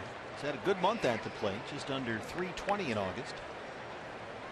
16 RBIs in 23 games this month. And he's got a pair of hits in this series.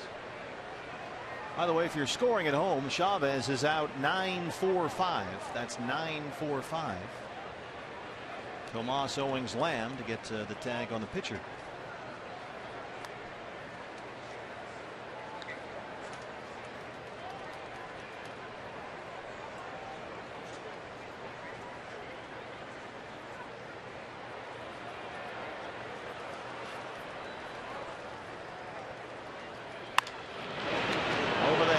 Webster always backhands it. They get Canna as Burns moves up to third.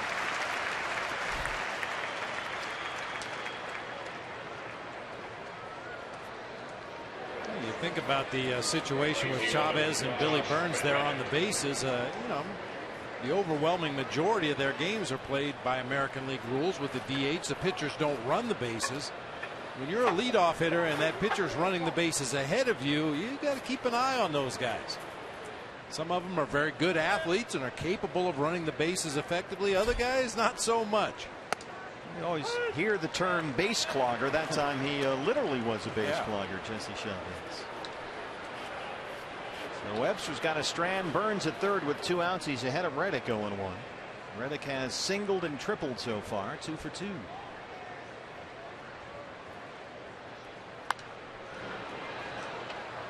Burns would normally have a position player, somebody, whoever hits ninth in the American League lineup, that's who would be on base ahead of him. So he's not even thinking about Chavez struggling around the bases. He's watching the ball down in the right field corner, and then, oh no. I like how we just kind of tried to casually walk away from that.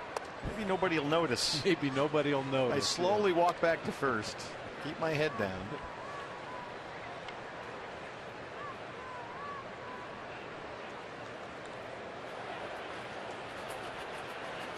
Webster ahead of Reddick, a ball and 2 strikes.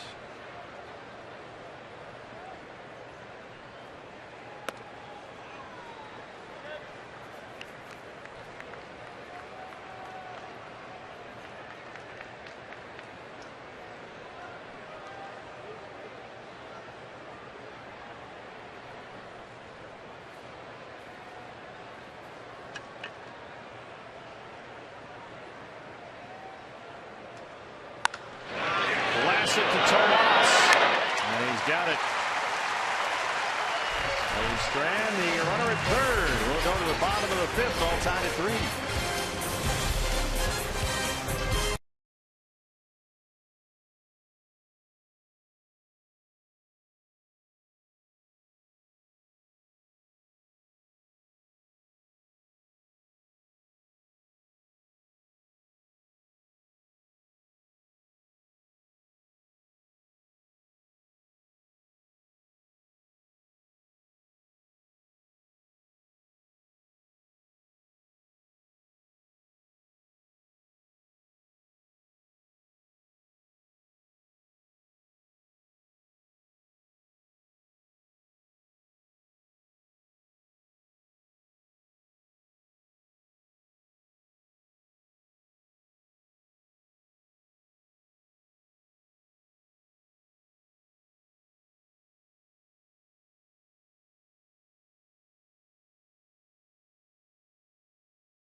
Here, Fox Sports 1 has the game everyone's been waiting for. Jim Harbaugh makes his Michigan coaching debut.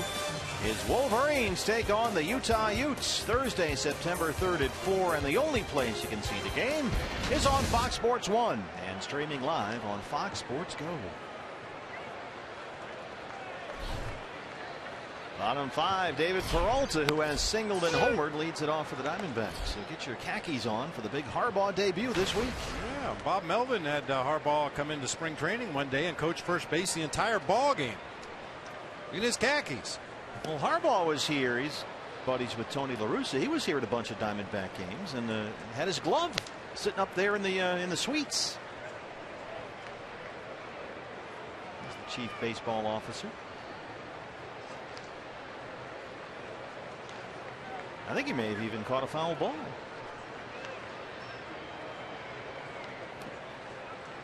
This was David Peralta to lead off the third. A line drive. Just high enough to clear that wall out there in front of the RamTrucks.com pool area.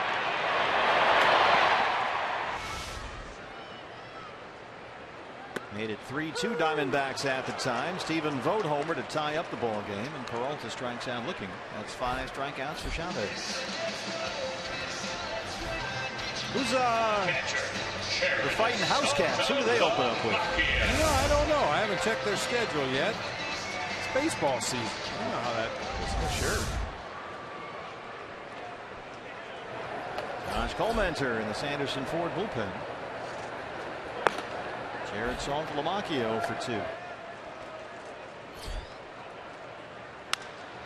Off the middle. The shift is on to the other side. So Simeon, the shortstop, has it behind the bag, and he throws him out.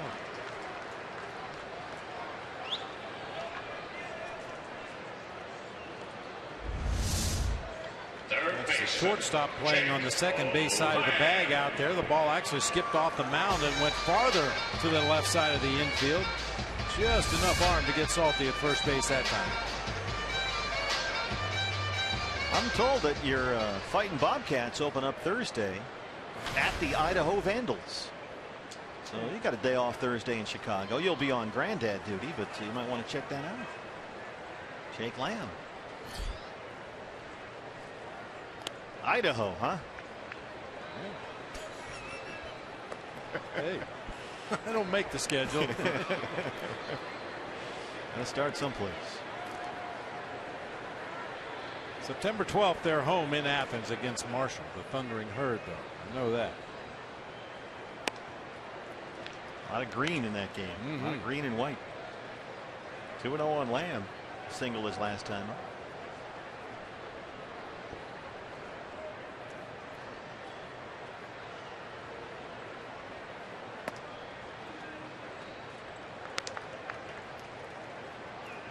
See, when I went to Ohio University, the question was, how many times will we be scheduled as a homecoming opponent? Because we did that a lot when I was going to school there. Yeah, we weren't big in football back in the day. But Frank Solich has them rolling now. That Mid-America Conference, watch out. They got some good teams in that conference. Yeah. That's a tough go, Mid-America.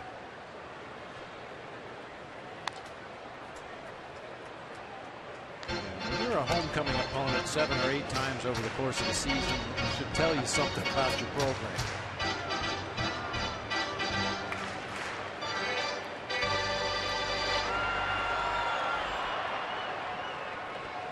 Three and 2.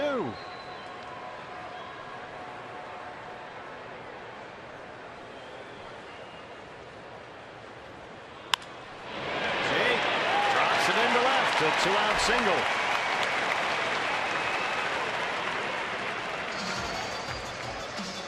Jake Lamb. I've noticed a trend here. I'm sure you picked up on it as well. Most of the fans holding up Jake Lamb signs appear to be of the female persuasion. They like left-handed hitters that are willing to go to the opposite field. Well, sure. I think that's what it is. Every gal does. As Manny Tomas. Jake was getting marriage proposals from signs at the game last night. Tomas singled and scored in the second. He's 1 for 2.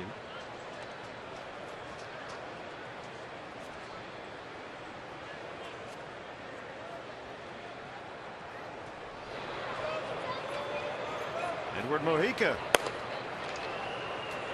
He still got those socks on.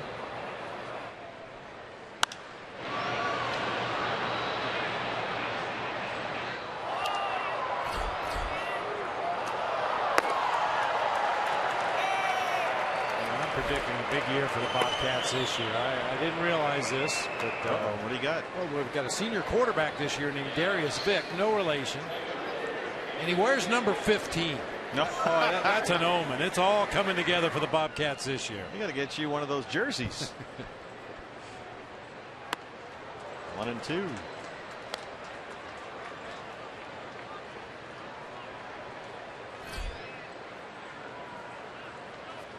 They don't do that in baseball where they make the rookies to stand up on the table and sing the old college fight song. They didn't do that, did they? Yeah. Oh, you had to do that. Usually it was on a bus trip, you know, like going to Denver. It's, you know, a half-hour bus trip from the airport to downtown, and you got to have something to kill time. So we used to make the rookies get up on the bus trips and sing their high school or college fight song. Who was the worst of all time? Oh man, it was like a 99-way tie for first. They were all bad.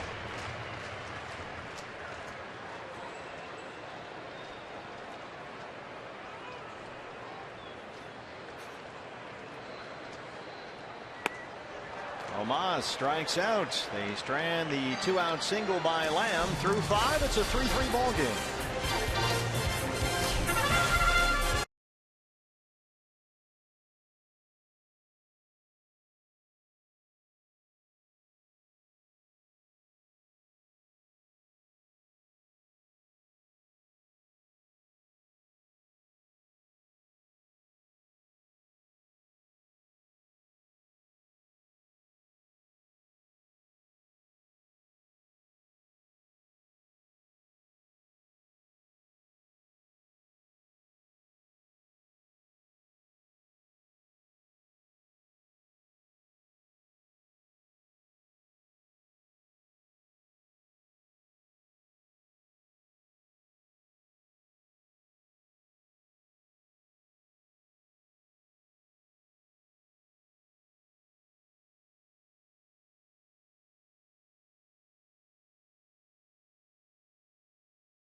All this, you know, I came from him, and then, you know, chips for me, Brian Price, Kirk Gibson, but it all started with Bob Brenly, and everybody's looking to win a world championship in the state of Arizona that's coaching here, managing here now, and he's the only one to do it. So Bob Brenly's the man.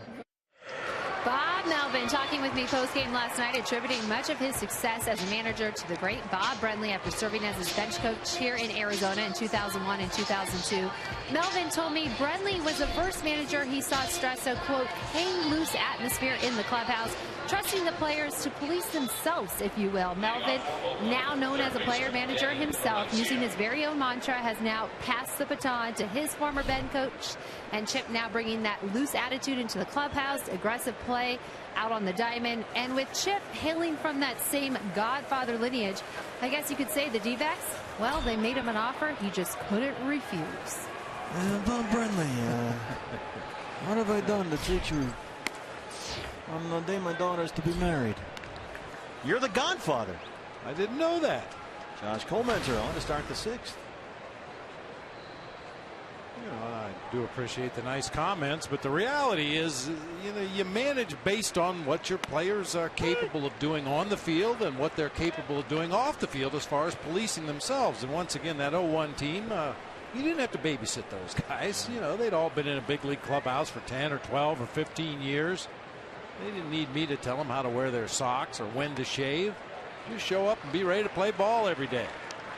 1-2 on Danny Valencia. Do you remember the first time you addressed that group as a team and what you said? Yeah, I mean, the first day of spring training, and much was made of it, and I've since apologized to Buck Showalter, but you know, that was a team that was kind of smothered by rules, and I just thought this team doesn't need a lot of rules. They've got good players that know how to play the game, so there was an organizational manual that was like the size of the Manhattan phone book, which covered everything that you can possibly imagine within the organization, including the scouts and the front office, and how the scouts should dress when they go to the game, what you expect from your minor league players, what you expect from your minor league staff. I mean, it was an all-inclusive book. And I held it up and I said, this was last year's rule book, and I dropped it in the trash can, pulled a cocktail napkin out of my pocket, and said, here's to the rules this year. Be on time and play hard. And yeah, I think everybody kind of took a deep breath and relaxed. It was pretty apparent to me that that was a team that was ready to win. And all you had to do was point them in the right direction and let them do their thing. Well, it worked. We certainly know that. A leadoff single for Valencia. Here's Stephen Vogt, who homered his last time up. That was the top of the fourth, tied the game at 3. This was Vogt off Alan Webster.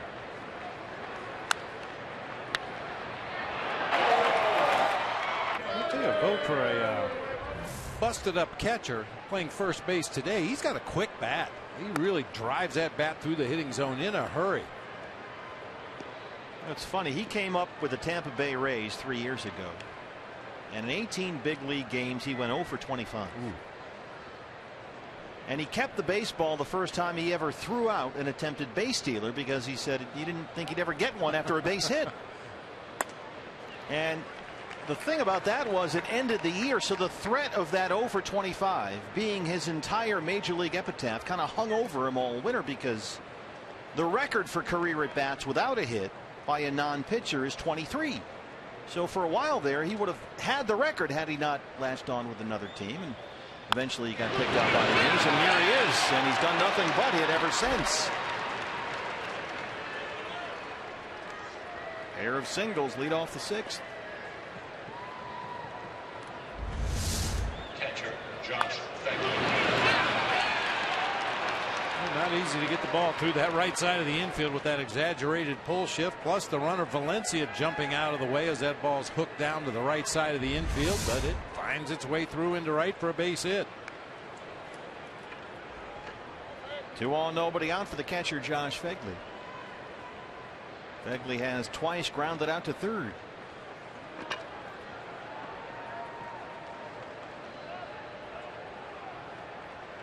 Originally a White Sox first-round pick, Josh Phegley.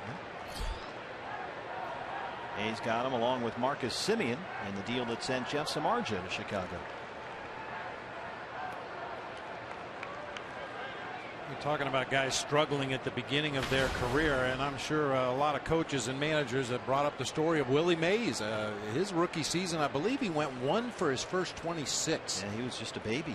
And the one was a home run, but he went to his manager, Leo DeRocher, at the time. He called him Mr. Leo. He said, Mr. Leo, I don't think I can play up here. He wanted to go back to the minor leagues, and Leo said, no, you're going to be fine. And boy, was he ever. But yeah, it's not always the start you hope for, but if the talent is there and the desire to be a good player is there, eventually it'll find its way to the surface. It certainly did with Stephen Vogt. He was thinking 0 for 25. That might be the career. And here are two names for you. And if you recognize either of them, you win $1. Mike Potter and Larry Littleton. They share the all-time record for career at-bats without a hit by a non-pitcher, 23. And Vogt had that 0 for 25 hanging there all winter long and thought, wow, that could be it. But the Rays DFA'd him in spring training the next year. Oakland picked him up. And then sure enough, he's catching all their games in the division series in October. And Palmenter strikes out Phegley.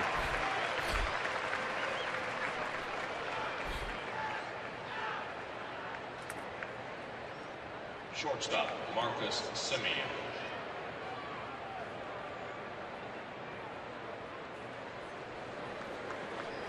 Hey, there's little Conrad. Curtis is operating that camera, and that's his son Conrad. How about that?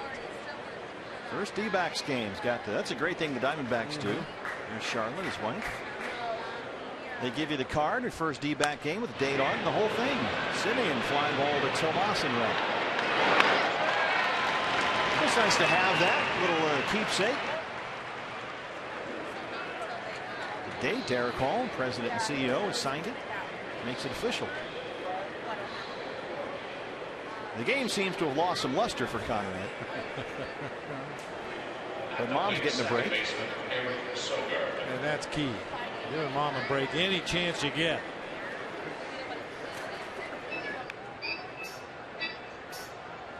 Two down now for Eric Sogard, the second baseman. From Thunderbird High School, played at ASU, Eric Sogard.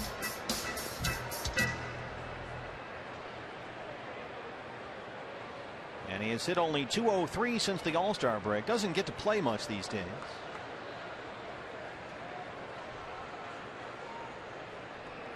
Two on and two out.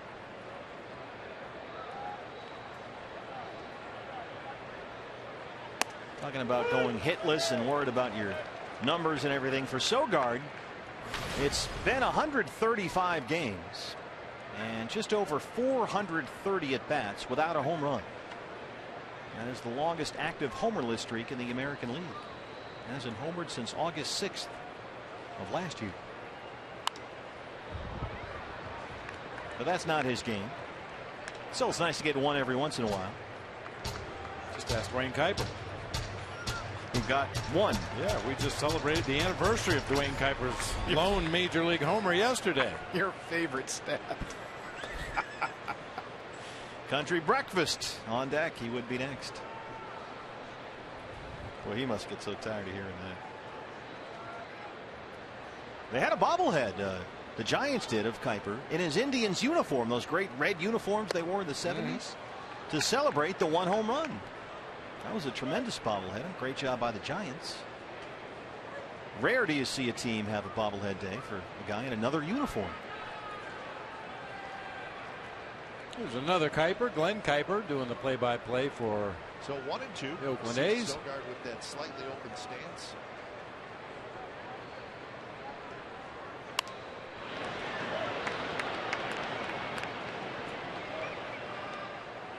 And who did Dwayne Kuiper's only home run come against, you ask?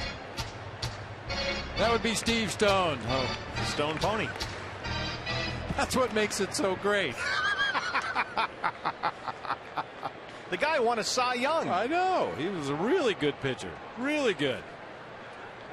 But, you know, when you work in the same city as the guy and you run across him several times over the course of the summer, it always helps to have a little ammunition in your back pocket.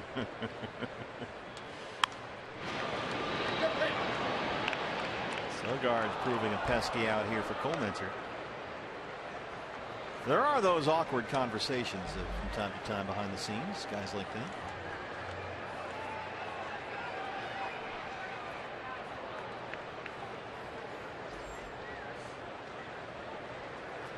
Every time we go to do a Dodger game, Oral Hershiser always reminds me about how you used to ride him from the dugout.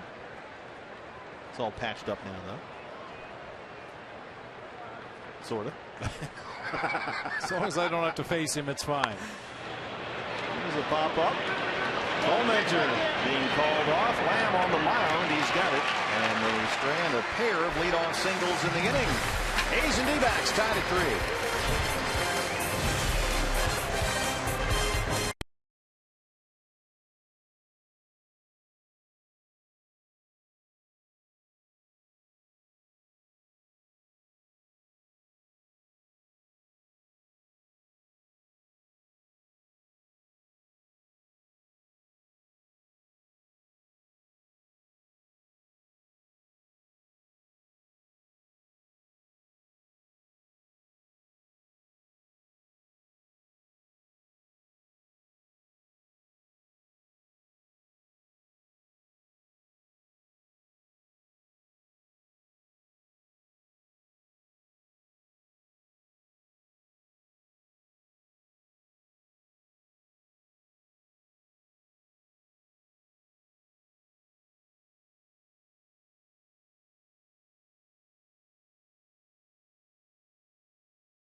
All on Fox Sports Arizona is brought to you in part by USAA. For those who gave everything that we may breathe free, we honor you.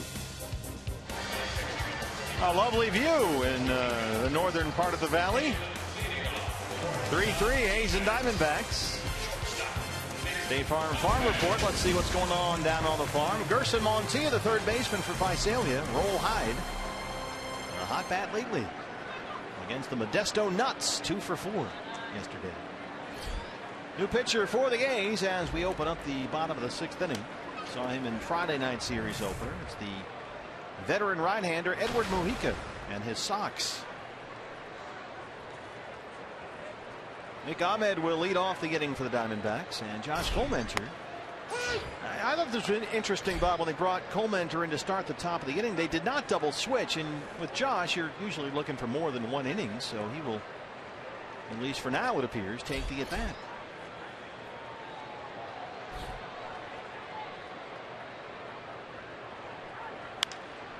Nick gets it up in the air. Canna's out there in left fighting that sun. Hey fans, watch every out-of-market game live or on demand in true HD on over 400 mobile and connected devices with MLB.TV Premium. Real-time highlights, live look-ins, pitch tracking widget, and more. Every night on every device. Blackout and other restrictions do apply. Visit MLB.TV for details. So here is Josh Colmenter.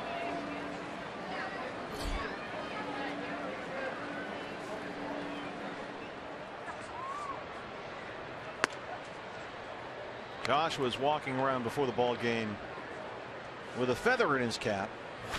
Literally. He found a feather, so he put it in his hat and wore it around. Why wouldn't you? Not that players are superstitious or anything. You wear a feather in your cap and have a couple of good outings back to back. Yeah, you want to make sure that feather hangs around for a while. Well, he said it was from a bird that had sort of got trapped in here when they closed the roof. It dropped a feather in the bullpen. He found it, picked it up, and was wearing it proudly today.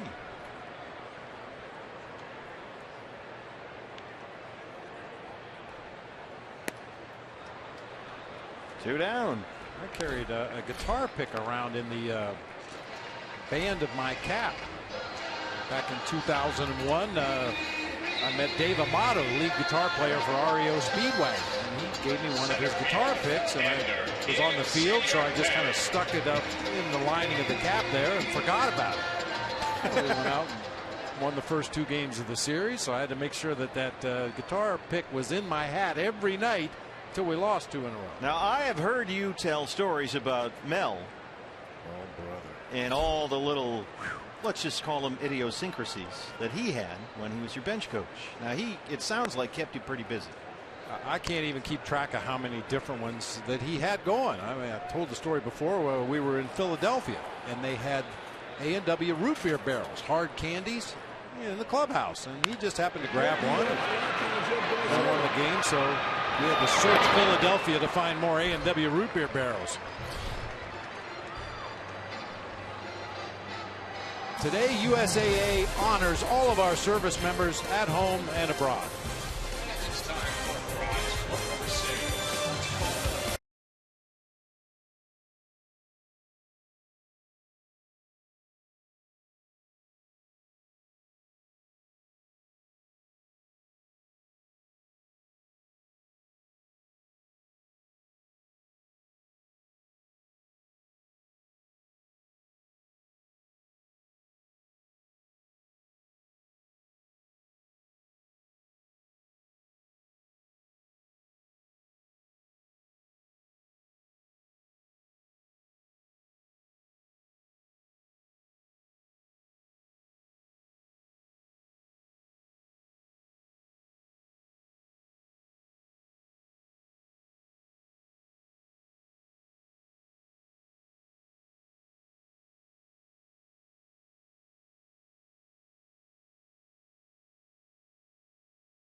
standard features for less money.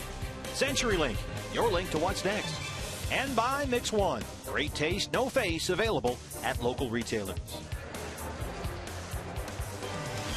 A's and Diamondbacks tied at 3 as we start the 7th inning. Pitcher Spot will lead it off against Josh Colmenter, and Coco Crisp will hit for Edward Mujica. Josh Colmenter on his 2nd inning of relief of Alan Webster. And Coco chops the first one foul. Coco Crisp has played in only 29 games this year, 146, only 5 extra base hits. Missed most of the spring with elbow surgery, and then sat out all of June and July with a neck injury. And he's down 0-2.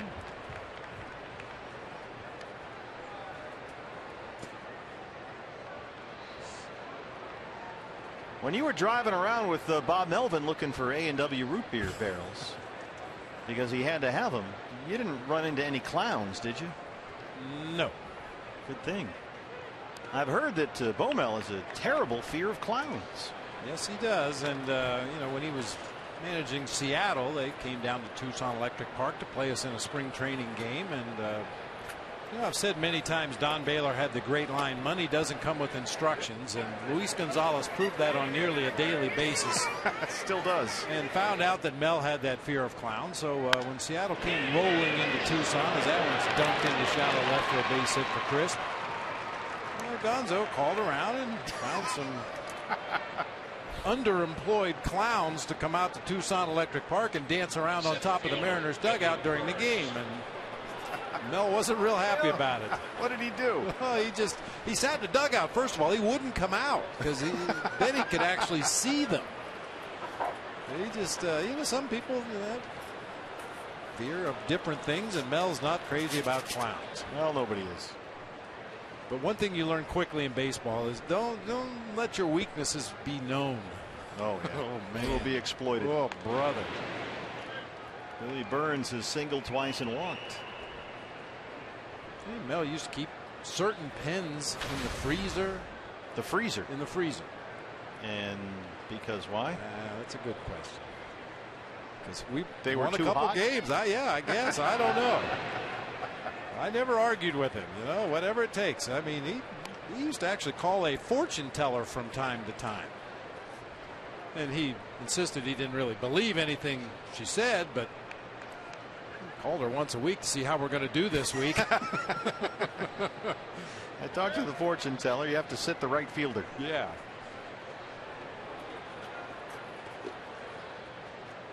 Jake Lamb halfway in at third. Billy Burns will get his share of infield hits. In fact, he has 33 this year, second in the majors behind only the Marlins' D. Gordon.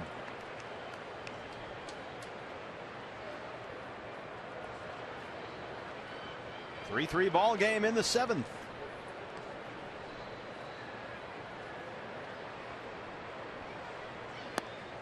He waves at that one. Colmenter gets the first out of the inning. He strikes out Burns.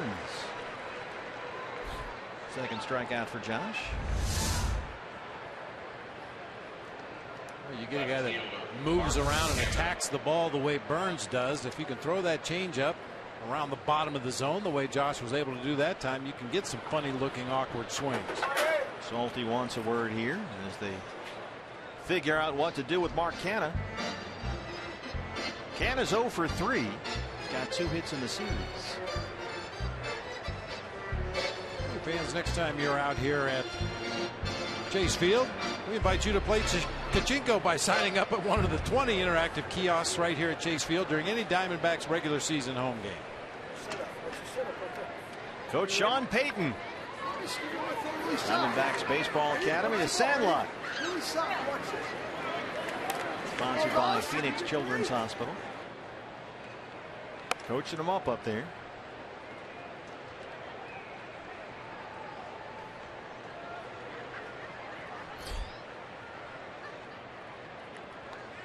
I would guess this is pronounced coulrophobia. C-O-U-L-R-O phobia is a fear of clowns. That's what Mel has. Careful. Should send some of the Diamondback fans down there. I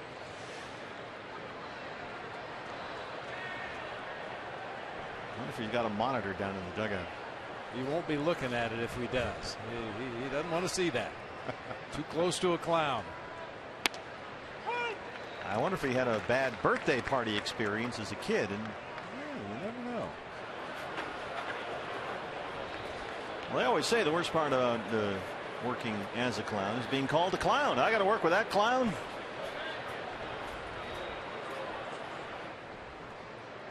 One and one. It's hit hard toward the left field corner, a fair ball. Peralta planes it off the wall. Coco Crisp can fly. Ron Washington waves him home, and the throw is high.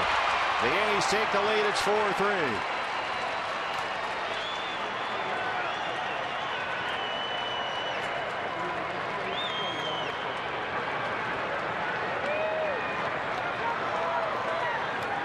A double and an RBI for Mark Canha. It's elevated up there around the letters. Canha's able to keep it fair down into the left field corner. Nick Ahmed just didn't have a real good grip on that relay throw to home plate. Goes over Salt to LaMacchia and through Colmenter, and Coco Crisp still runs extremely well. Scores easily from first base. And Canha gets into third. That's going to be it for Josh Colmenter with Josh Reddick coming up. Chip Hale will go to his bullpen. And Reynolds coming in back after this.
Highlights and analysis of everything baseball, plus the latest from the NFL training camps. Fox Sports Live tonight on Fox Sports 1 and streaming live on Fox Sports Go.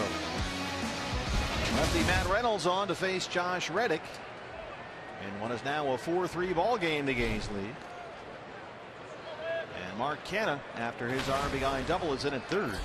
Fourth appearance this year for Matt Reynolds, coming off Tommy John surgery. Up and in.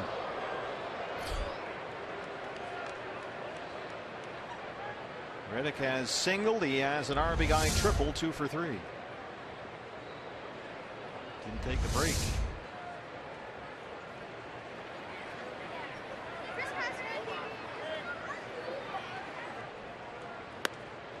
Poetry.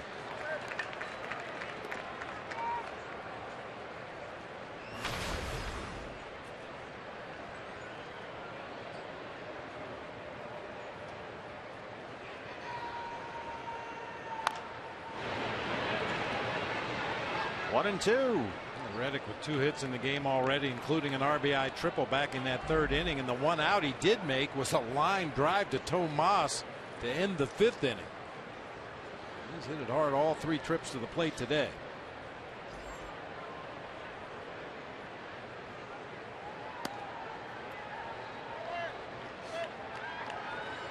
He's had a quiet August, hitting .230 this month, but has broken out certainly this afternoon. Another RBI spot right here. A big run standing down there at third. Chases that one in the dirt. Reynolds comes in and gets the strikeout. 2 down.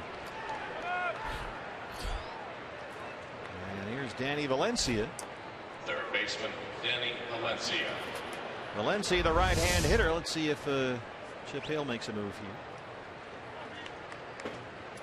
Good location for that breaking ball. Ahead in the count. 2 strikes. Bounced it right on that outside corner. Got the swing and a miss. Bullpen quiet for the Diamondbacks. So it's Reynolds and Valencia. They will walk him and work to Vogt. He bats from the left-hand side, but has had a big series. This is exactly the plan they used last night, late in the ball game in the 8th inning, when they had Andrew Chafin intentionally walk Valencia in a tie game to get to Vogt, who delivered an RBI single, just kind of dunked it over the head of Jake Lamb at third, and that turned out to be the winning run. A's won the ball game 3-2. And so that same scenario plays out right here. This is last night. They put Valencia on intentionally. 2 outs and pitch to Vogt, and he just dunks it the other way. And that was the heartbreaker. 3-2. A's won the ball game. And that was after Vogt had hit one into the swimming pool in the RamTrucks.com pool area earlier in that ball game. He's got another home run here today. He's 2 for 3.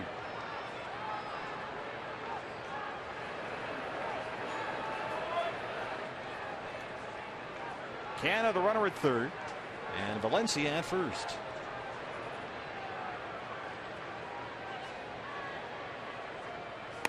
This goes back to what we were talking about yesterday, Bob, about the idea that the manager just puts the pieces in the right place where they're supposed to go, and after that, it's up to the players. Yeah.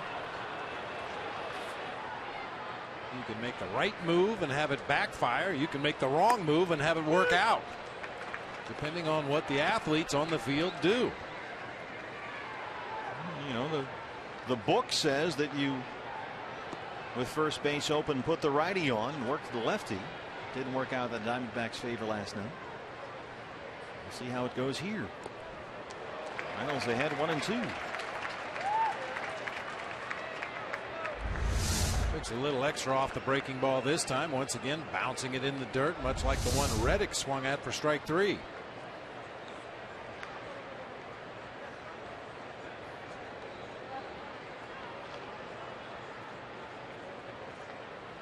Vogt 5 hits and 4 RBIs in the series. A ball and 2 strikes. And will keep Valencia close at first. David Hernandez has started throwing the Sanderson Ford bullpen. Anderson Reed now a Met. Andrew Chafin is at AAA Reno. E.J. Schugel and Silvino Bracho up for the Diamondbacks. 2-2. A little different look to the bullpen this afternoon. There's a little bit of a different look. Straight down to that bullpen mound. Bracho actually pitched for Mobile last night against the Montgomery Biscuits, so I don't imagine that he would see action today unless it really was necessary. There's A.J. Schugel as well. And Matt Reynolds comes in and does a good job. Couple of strikeouts and puts out the fire, but the A's get one. They take a 4-3 lead.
Baseball is brought to you by Sanderson Ford.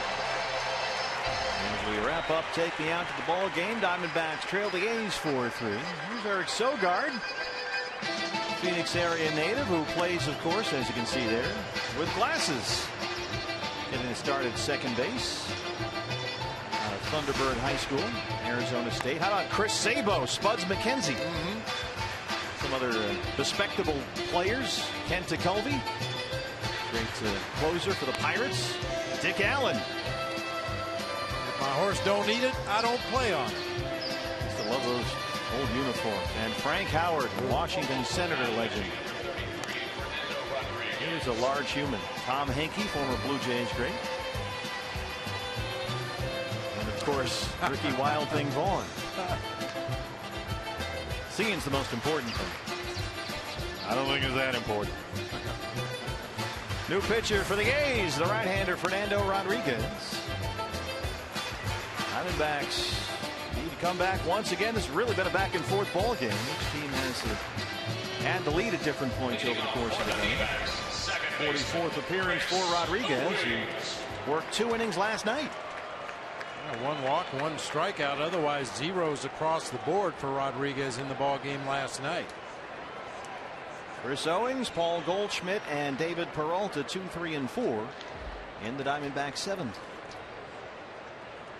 Theo's had a good day in the 2-hole. 2 singles and RBI. A.J. Pollock with the day off today.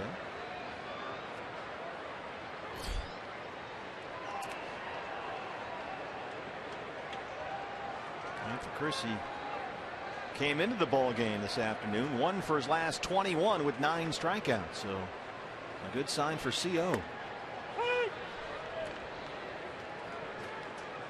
If the Diamondbacks are going to win, as you mentioned, it's going to take another comeback. 23 times this year they've come back to win ball games.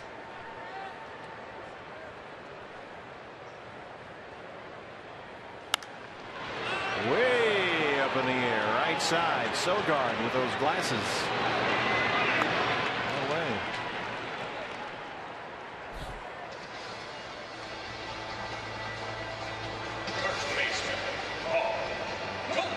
Here's Goldie.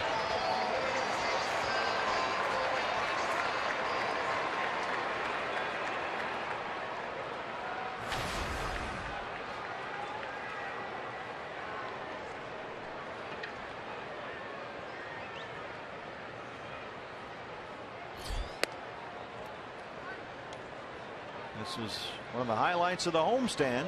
466 feet Friday.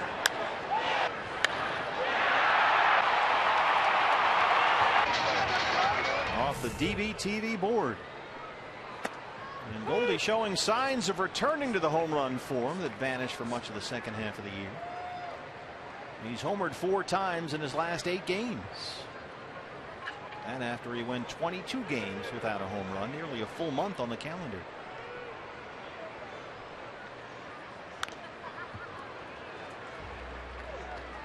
I showed you the video earlier of Goldie having a little bit of a snap after a strikeout in the ball game last night, and that came against Fernando Rodriguez. He was called out on a 3rd strike that was borderline outside corner. I think that wasn't the pitch that really upset him. It was the one up and in that he swung at earlier in the at bat that really had him talking to himself. That home run still his only hit of this series.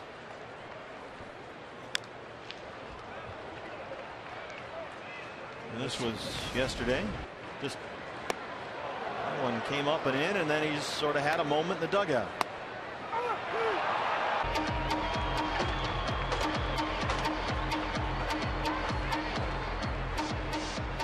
Good for him.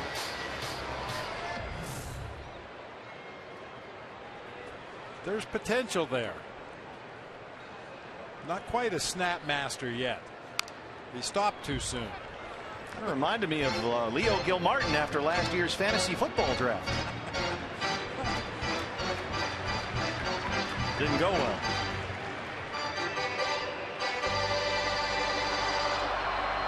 This year's draft coming up next week.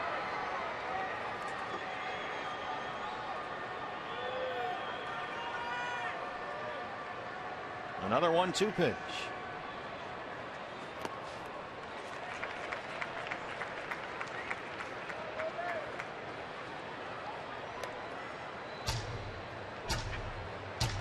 I still think it was good to see a very well-deserved human moment for Goldie, who seems to internalize so much of the burden that he carries for this franchise and his teammates in that dugout. Let loose every once in a while.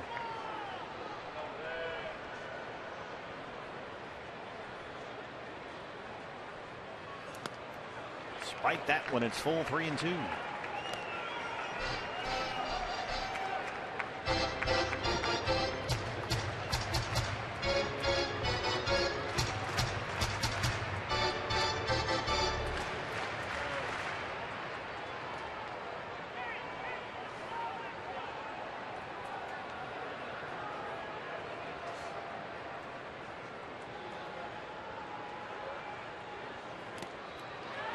A one-out walk.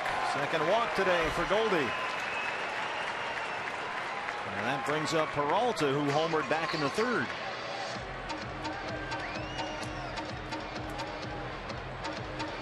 Left fielder. With his 100th walk of the season, he now ties Luis Gonzalez for the all-time franchise high. Gonzo did it back in 01. Got a feeling he's going to get a few more before the end of the season. Those two have similarities for you? Tough, right? One's righty, one's lefty. Yeah, but both knew how important they were to the offense and shouldered a big part of the load. Both of those guys. Peralta 2 for 3. And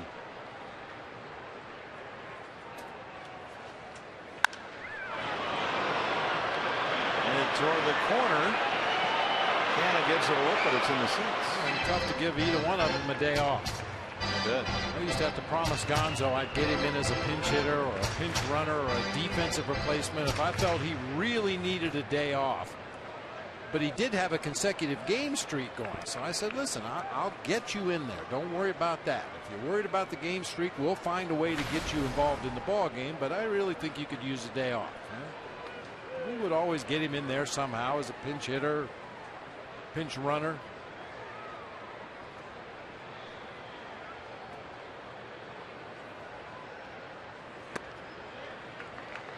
And Mel was the one that really realized that when we threatened Gonzo with a day off, he would just go crazy. I mean, he'd get 3 hits that night and 3 the next night. You're looking a little tired. Yeah, boy, Gonzo looks like he could use a day. Well, it got to be a running joke every time Gonzo would make 2 outs in a row. Oh boy, you look like you could use a day. He'd end up coming up with a game-winning hit in the 9th inning. Slammed to left center, and it drops in for a base hit. Goldie will stop at second, and Peralta 3 for 4.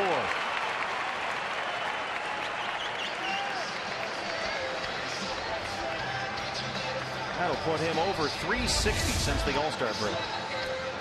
Catcher, Jared Salta Locked in right now. See it and hit it hard. Get the barrel on the ball wherever it is. If it's away, drive it to the opposite field. If it's in, turn on it, pull it to right field. Line drive after line drive off the bat of David Peralta. Goldie at second, Peralta at first, 1 out, and it's up to Jared Saltalamacchia here. 0 for 3 so far.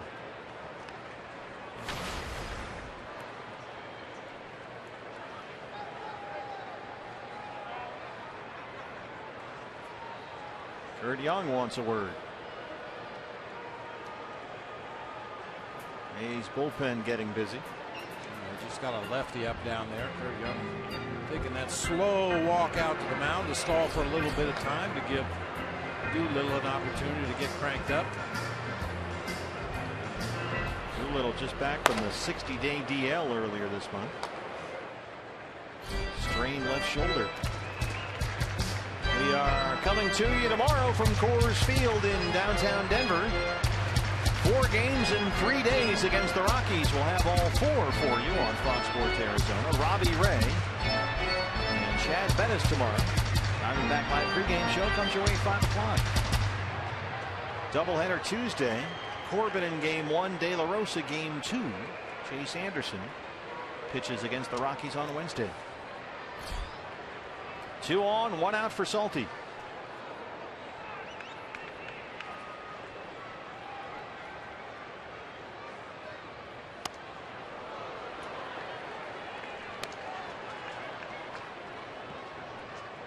Salty's had a good month at the plate.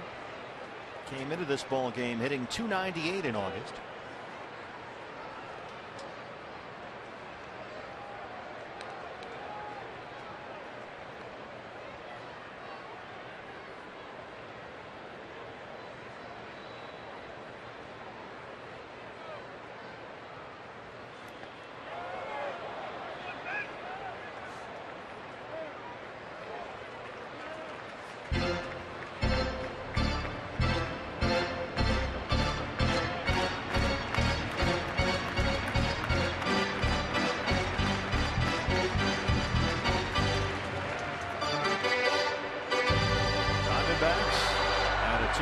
Lead. A's tied it at 2. Diamondbacks took a 3-2 lead. A's tied it at 3, then took a 4-3 lead.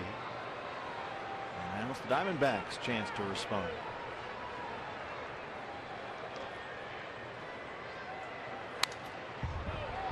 One and 2.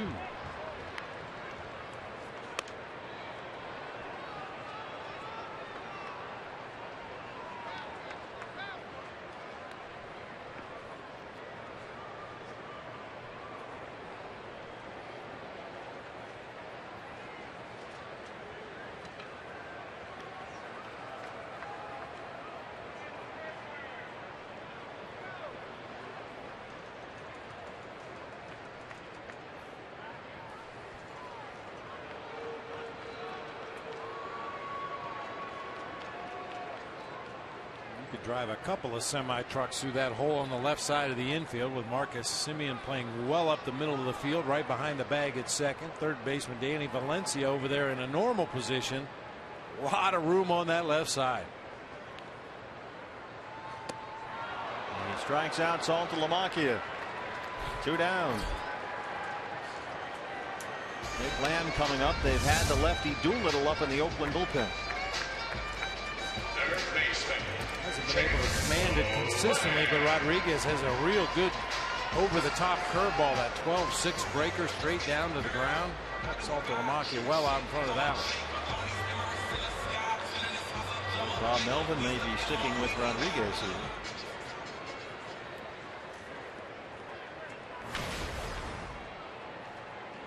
It's one of those situations where you have to ask yourself, do I like this matchup, or do I like my left-hander Doolittle on Aaron Hill, which is very possibly the pinch hitter you would get if you go to a lefty right here.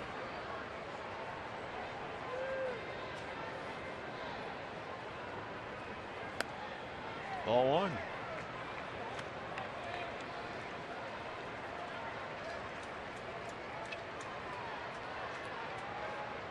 Jake had a 2-hit game both Thursday and Friday. 0 for 4 last night. Another 2-hit game here today.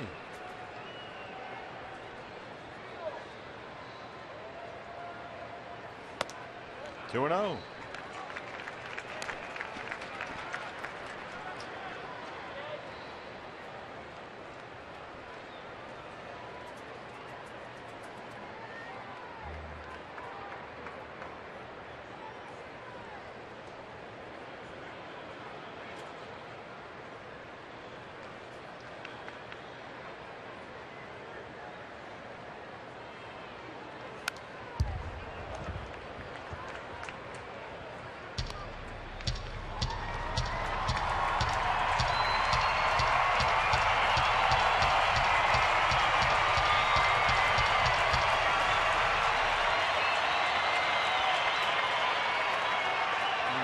Favorite things is to watch David Peralta run the bases.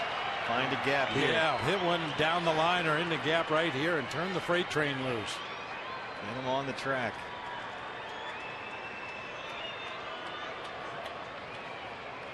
Two one pitch.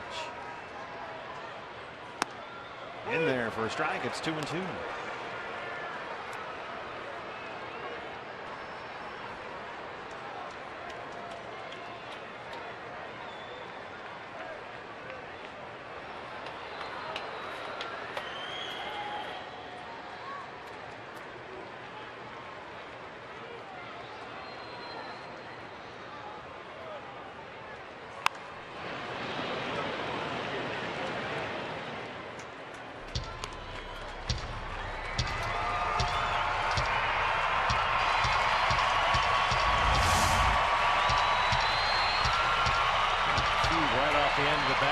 foul territory right there.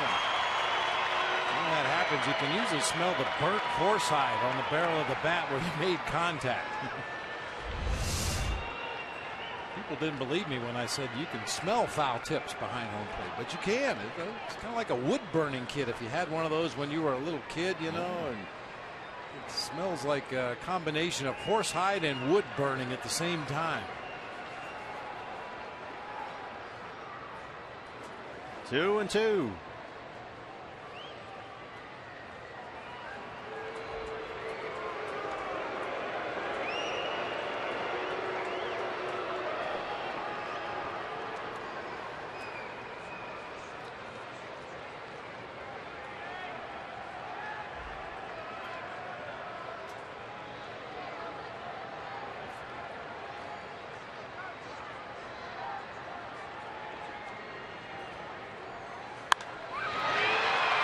Field, Reddick has room.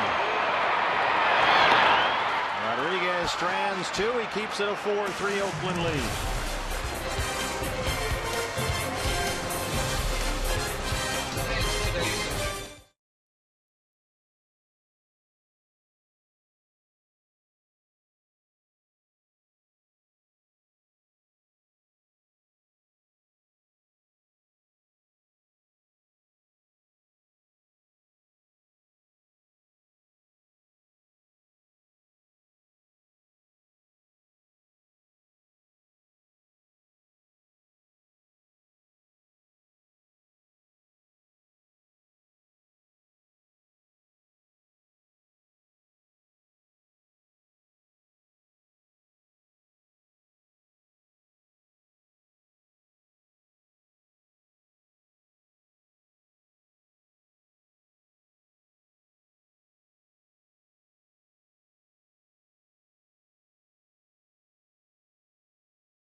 That was the Cox Dig Live high-speed highlights, our Gila River game summary. The Oakland A's, who have spent 106 of the last 110 days in sole possession of last in the AL West, have come back a whole bunch of times in this ball game. They lead at 4-3.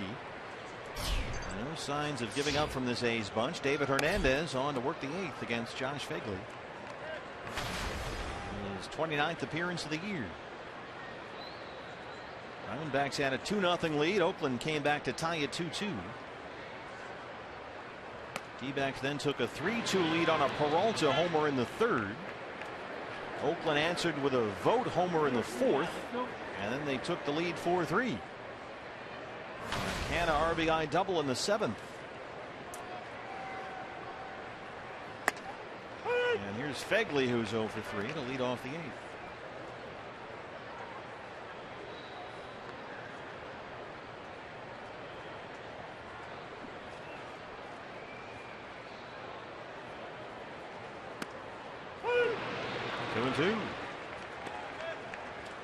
And an up and down summer for David Hernandez. He appeared in 8 games in June and had an ERA at 7.5.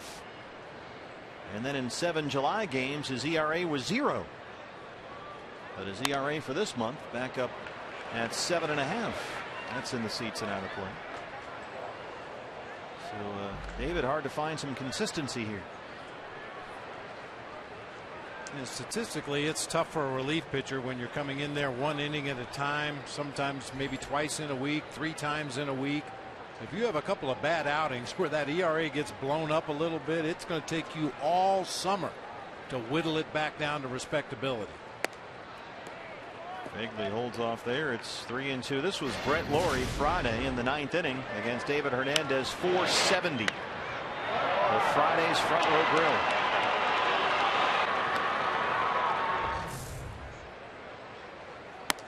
Called strike 3. Rings up Bigley. Hey fans, as promised earlier in the game, it's the Data Strong fan photo. Tweet your strongest fan photo, the hashtag #AZDataStrongFan, for your chance to be on an upcoming broadcast brought to you by T-Mobile. I don't know if that violates the no varmints rule. Oh, no. A giraffe, that's not a varmint. You know, Todd Walsh and I went to the zoo there and fed the giraffes a couple of years ago. Lightning and I were over there feeding giraffes. I'm not sure how or why, but there we were. Marcus Semien. Yeah, they have a great setup over there at the zoo. Actually, right near Phoenix Muni. And you stand up on this platform there, and you just hand them, I don't know, cookies or something. And here come the giraffes.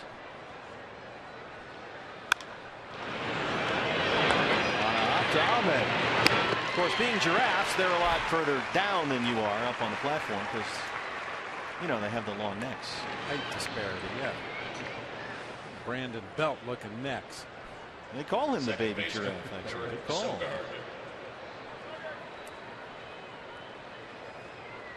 So here's Sogard, 2 down. Yeah, it used to be the big joke when I played for the Phoenix Giants over at Old Municipal Stadium, and Jack Clark and Richie Murray and some of the guys that could hit some long home runs. We used to joke they hit them over in the zoo. The elephants are hiding. First pitch swinging. Nick Ahmed. Nice work by David Hernandez. A quick 1-2-3-8. Diamondbacks trail at 4-3.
Diamondbacks Live presented by CenturyLink, our post-game show, and right now the D-backs need a run to get this one tied up to go further here and try to win this game and win the series. But Alan Webster, before the game on the pregame show, Tony La Russa talked about what they were looking for from him, and it looks like he delivered. Yeah, I think they were looking, they said before the game, 5 innings. That's what he gave him. He only had 72 pitches. He had a couple unearned runs, 1 earned run, so he gave it 3 total.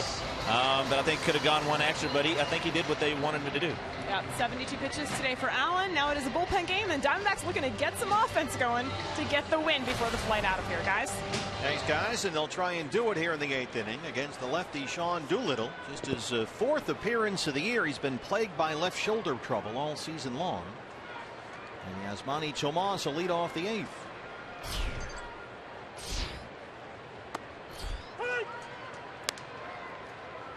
Doolittle began the season on the DL, strained left rotator cuff, came back May 26th. Had to go right back on the DL.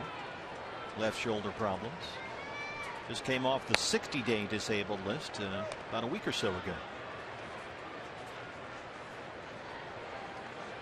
Shoulders are tough. A lot for the orthopedist to get in there and look at. A lot of moving parts. They always, I'm always told by pitchers, elbows are easy, shoulders, that's a whole nother deal. I mean, there's already been a long track record of guys that have come back from the Tommy John elbow surgery and equaled or bettered their performance before the surgery. Not so much with guys with shoulders. Man, once your shoulder goes, it's pretty tough to come back at any level close to where you were before the injury. That's what Yolis Chacin came up with last year in Colorado. They shut him down for the whole second half of last year. And then when he came back this spring, the Rockies let him go. But his shoulder problem appears to have cleared up. Tomas fouls that one off, and it's 3-2. Silvino Bracho from Double-A Mobile. Maybe getting ready for his major league debut. He's in the Sanderson Ford bullpen. We have, as we mentioned earlier, heard very good things about this young man. A little power right-hander with big strikeout totals. Tomas strikes out for the 3rd time today. 1 down in the 8th. Shortstop, Nick Ahmed. Nick Ahmed now. Nick's 0 for 3. Pitcher spot is after this, and A.J. Pollock is in the on-deck circle. There's A.J. right behind Nick.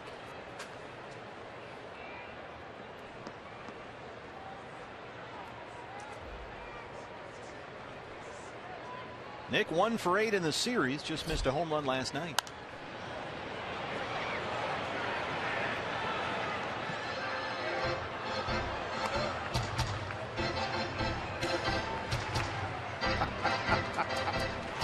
Some guy right below us just came over the railing like he was coming off the top rope.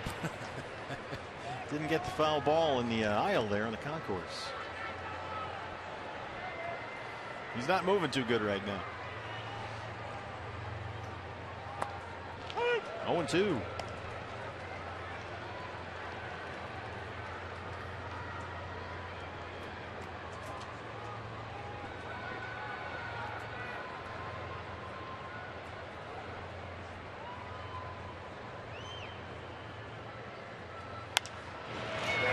Fly ball out to Reddick in right field.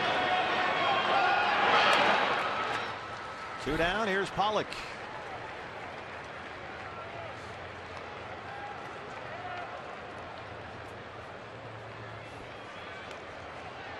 So A.J. will hit for David Hernandez here. Pinch hitting for David Hernandez. 320 and 13 homers, 4th in the National League in hitting. 3 hits and a pair of RBIs in the series.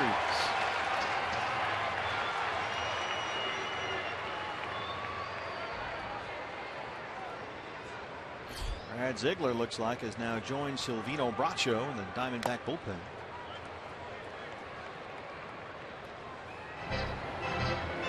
Bracho is done. Now it's just Ziegler out there.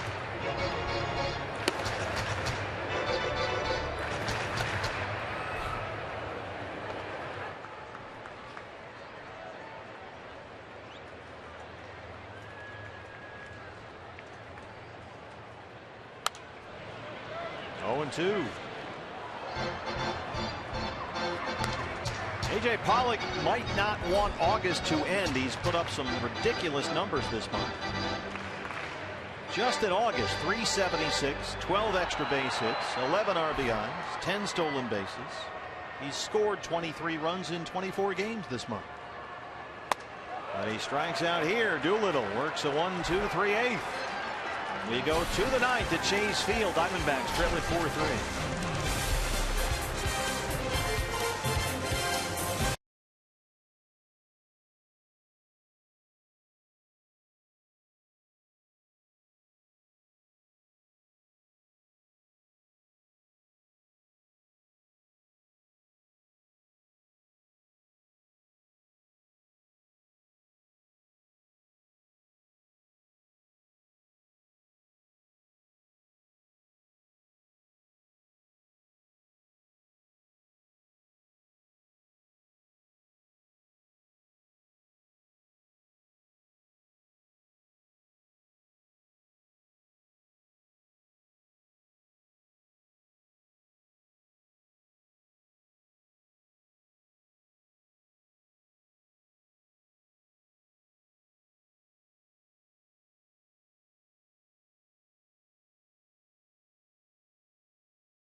Arizona is brought to you in part by Card Power from Arizona Federal Credit Union.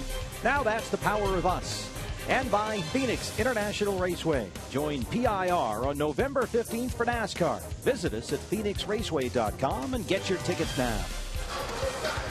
Welcome back to Chase Field. I'm Kate Longworth. The Diamondbacks selected the contract of Savino Bracho today from AA, and now the young righty is making his major league debut. Chip said the 23-year-old has pitched his way to the bigs. He's caught the eyes of many in the organization for his fearless demeanor and attack out on the mound.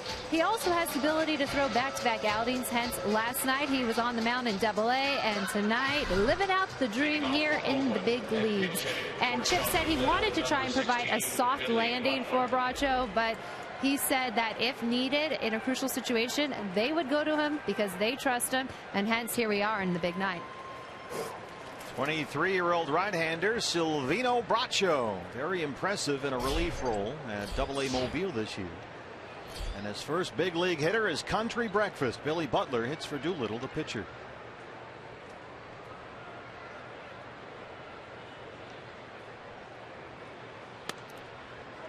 Silvino Bracho, a young guy, potentially a big piece of this Diamondback bullpen in the future.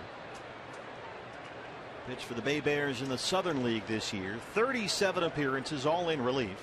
2-1 with a 1.81 ERA and 16 saves.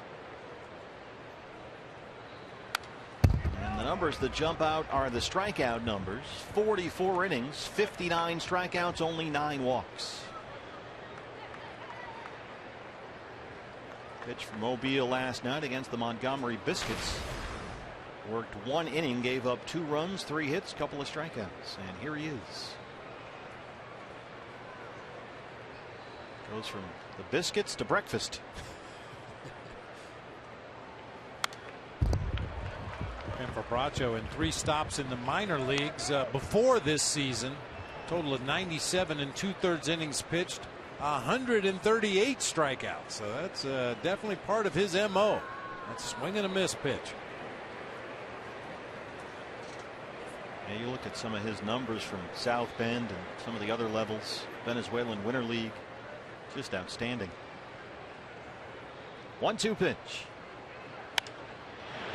Out to Tomas in right. It stays 1-2.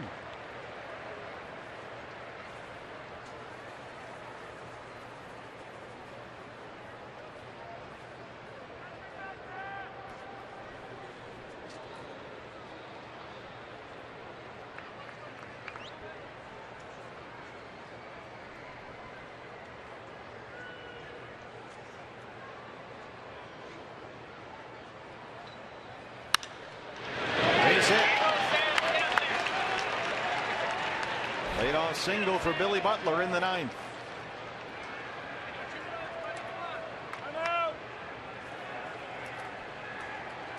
And they will run for Butler.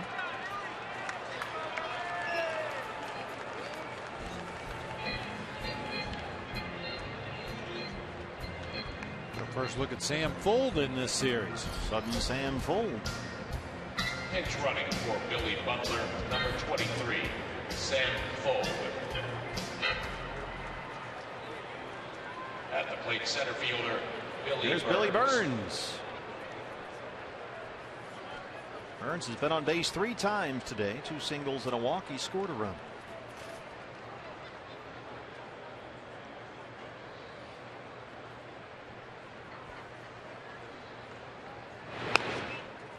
Fuld with good speed over there at first base. 8 out of 10 in stolen base attempts this season. And you got a guy at the plate that handles the bat pretty well, can bunt, can slap the ball around. Of course, if you're going to do something, it better be on the first pitch, because Billy's probably going to swing at it. It's true. Jake Lamb in on the grass at third.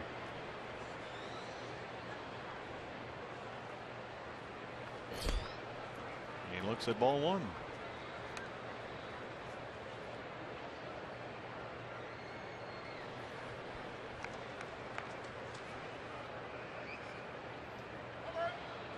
Not an easy double play candidate at the plate in Billy Burns. As you can imagine, he runs extremely well coming out of that left-handed batter's box. He's only grounded into 3 double plays all season.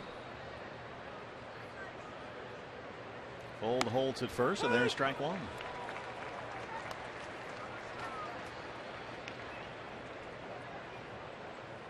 Silvino Bracho pitched all of last season in Low A South Bend, just dominated the Midwest League. 70 strikeouts in 43 innings. 26 saves. And similar numbers in the minors this year.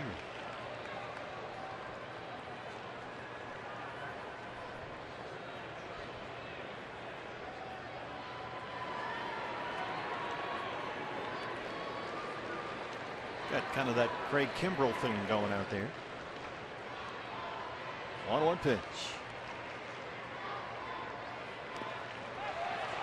Salty has it bounce off the glove, and Fuld moves up 90 feet. Wild pitch.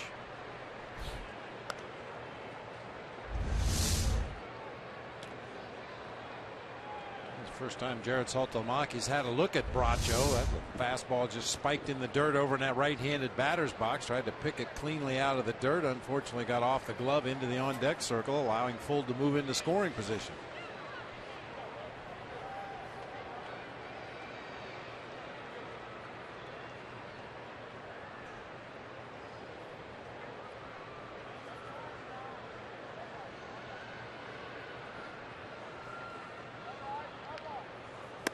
Shows bunt.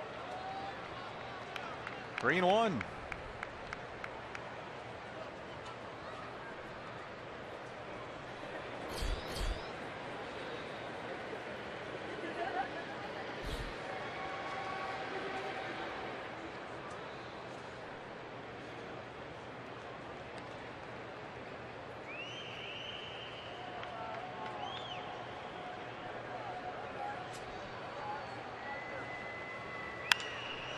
Slap foul the other way.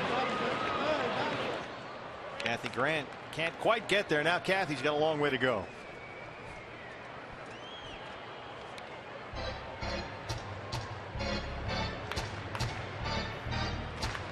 Good hustle. Yeah, covered some ground there. Nice work.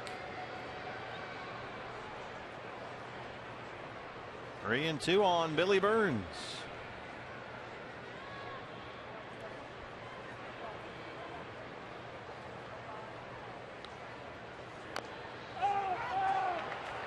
Fouls off that one, and there's the first major league strikeout for Silvino Bracho.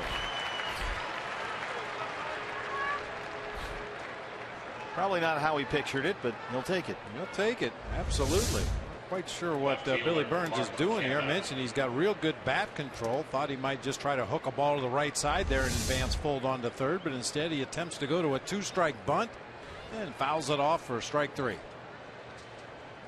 Arcana An RBI double his last time up. 1 for 4.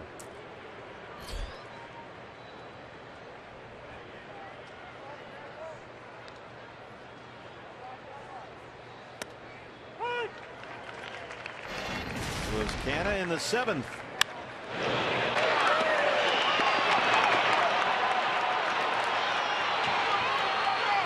Coco Crisp came all the way around from first to score the go-ahead run.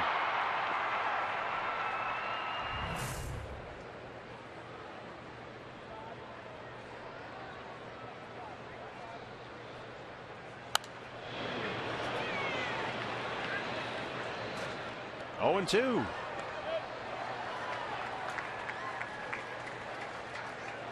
Silvino Bracho has international experience. Couple of winners in the Venezuelan Winter League. He played with Ender Inciarte on one of those teams.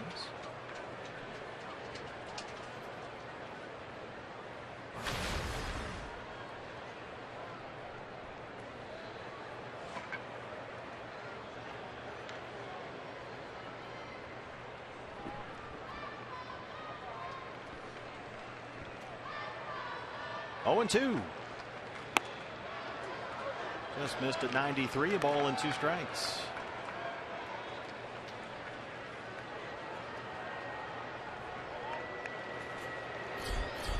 Reddick on deck. Bracho, not a big guy out there. 5'11", 179. Silvino Bracho.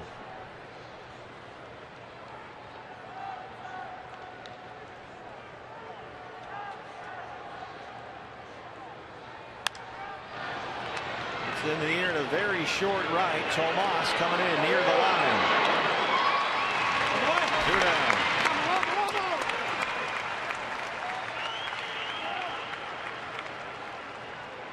Here's Reddick. Right fielder Josh Reddick.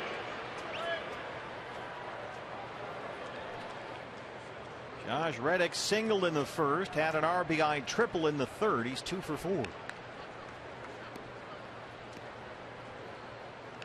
Sam Full, the runner at second, 2 outs. Diamondbacks in the 9th will have the top of the order. Inciarte, Owens, Goldie.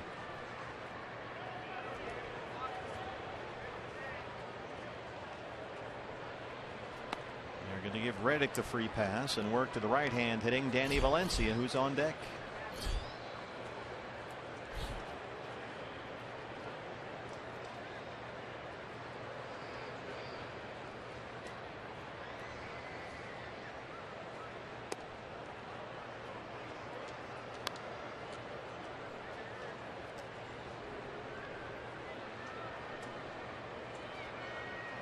Valencia has been a tough out. He's got 4 hits in the series.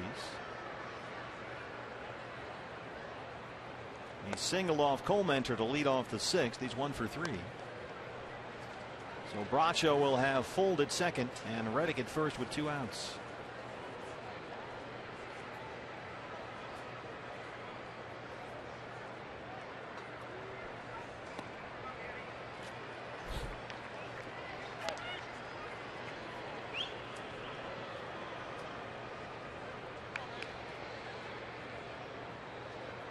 Third baseman Danny Valencia. Silvino Bracho, his major league debut.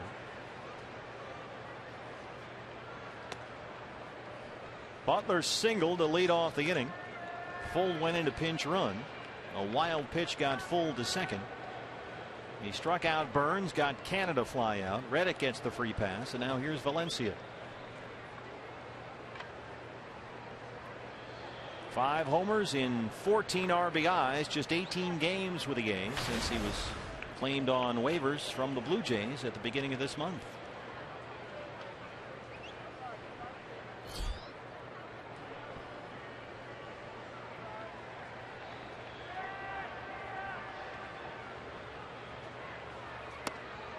There's a strike, 0-1.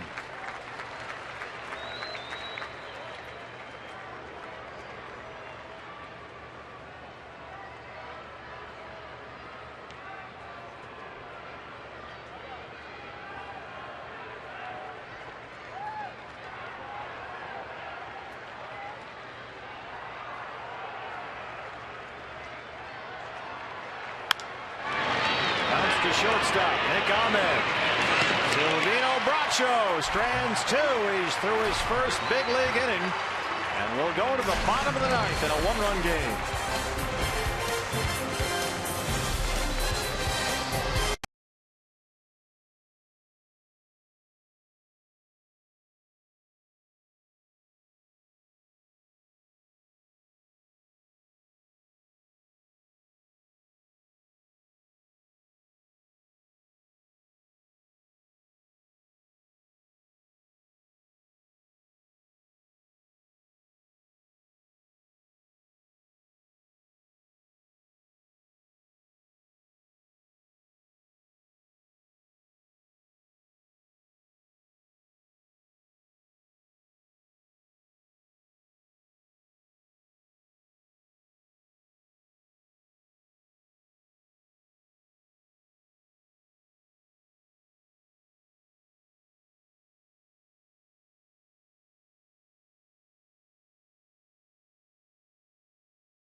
Your first big league appearance is never easy, but let's make this our Chaz Roberts air conditioning cool play of the game. The major league debut of Silvino Bracho. Put a 0 on the board. Pitch around that leadoff base hit. Very excited after Nick Ahmed gunned across the goalie to get that last out of the inning. All right, welcome to the big league. Well, he gets the job done, keeps it a 4-3 ball game, and gets us to the bottom of the ninth, where the Diamondbacks will have the top of the order up against lefty Drew Pomeranz, who was absolutely filthy here last night. He got the save, just his 3rd of the year. He worked a 1-2-3 ninth and struck out the side in order. He got Lamb, Owings, and Tomas, and he's on to try and nail this one down against Inciarte, Owings, and Goldie.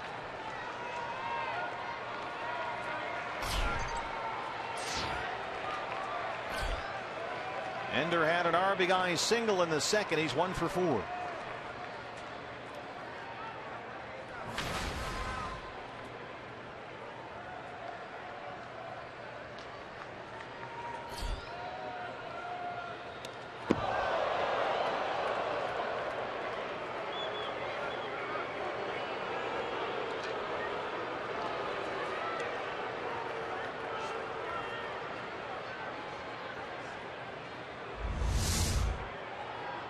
Showing bunt on that first pitch. Just wanted to take a look at a delivery from Pomeranz. Check out his arm angle, his release point. He almost got too good of a look at it that time. Tough matchup for a left-hand hitter, this guy. Lefty's hitting only a $124 against Pomeranz this year.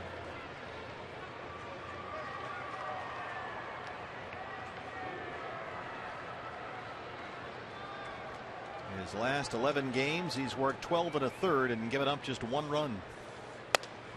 Inside again, 2 balls and a strike.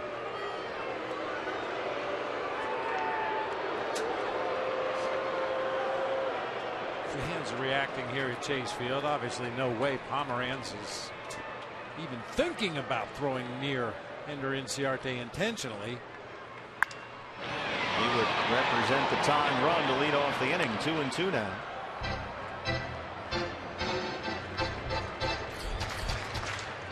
Diamondback Live postgame show. Jody Jackson, Brandon Webb follow our ball game. And we are on an airplane to Denver for the first of 4 in 3 days against the Rockies, starting tomorrow night. Robbie Ray on the mound that time. Up and in again, and Ender's had enough.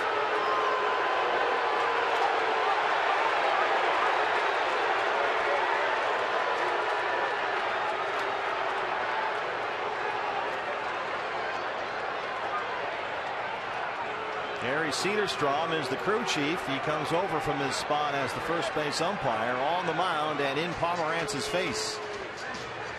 And Chip Hale trying to calm down his center fielder. We talked about this with Ender before. He's got to do a little better job of keeping his emotions in check. He's even arguing with his own manager right here.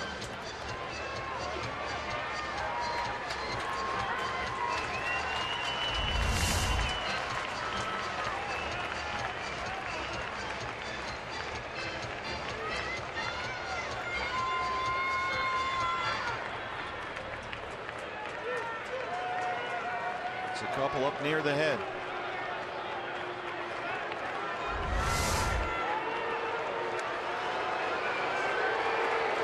They'll try it again on 3-2.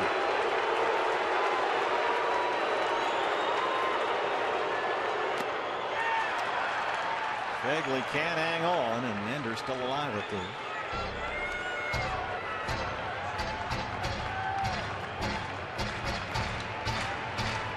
Pomerantz was a top prospect coming out of Ole Miss.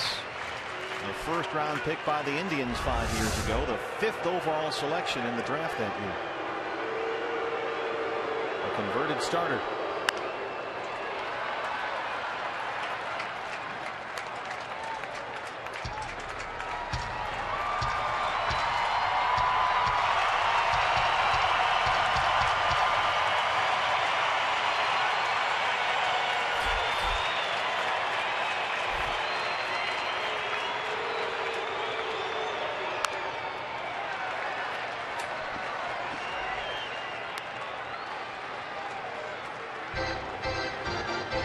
That lead man on right here, put some real pressure on this Oakland defense. They can kick it around with the best of them.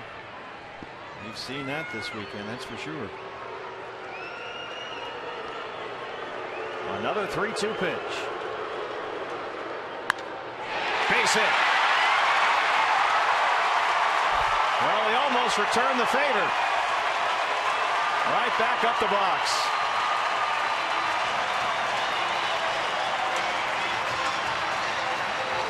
He's the tying run. Second baseman, Chris. It had to feel particularly good for Ender Inciarte after ducking out of the way of a couple of pitches up and in. Sends a line drive right over the shoulder of Drew Pomeranz on into center field. A discussion there with Stephen Vogt, the A's catcher, who's playing first base today. Here's Chris Owings, who's 2 for 4. Valencia in at third. That's strike one.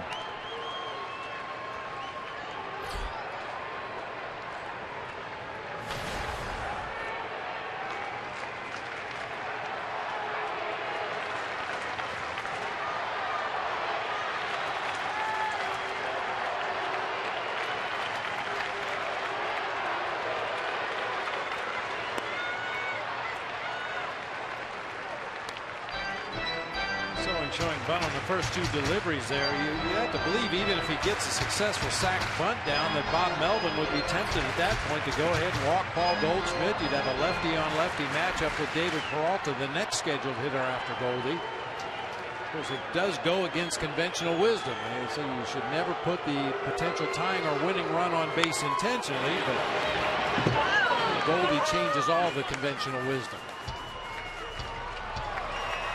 Certainly, if you're Chip Hale, don't want to take away his opportunity to hit. 1-2 on Owens.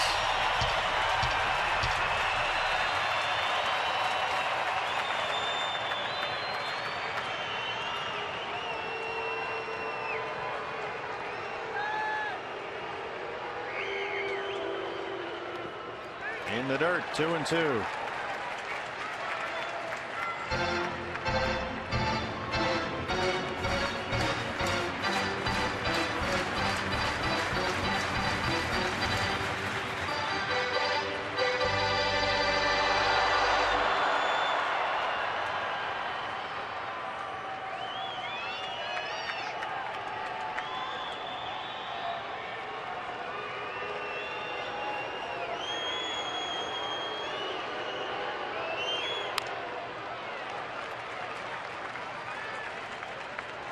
Ender holding it first all the way.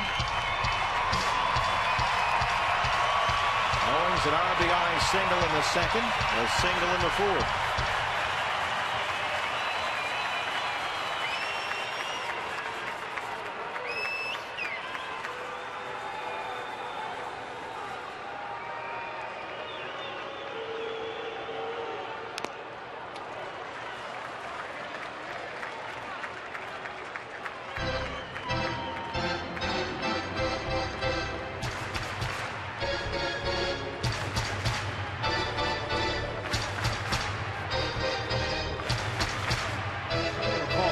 Having a particularly good pickoff move over there at first base. However, he does unload the ball quickly to home plate. He'll pitch out of a high leg kick and a slide step. If you guess right, you can get a big jump. If you guess wrong, you might run into an easy out at second base.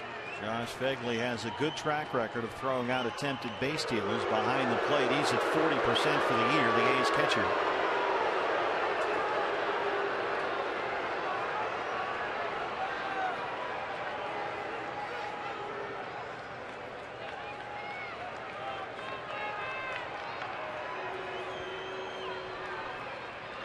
Two and two. Got him. Chased a high one down. Here's Goldie.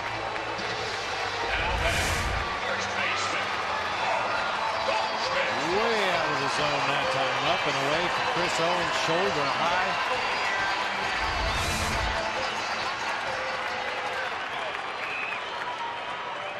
Goldie 0 for 2 today. He has walked twice. A home run the other night off the DBTV board, still his only hit of this series.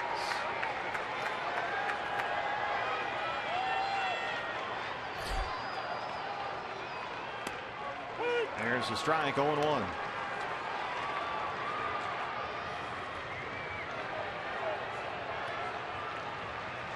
He has homered 4 times in his last 8 games.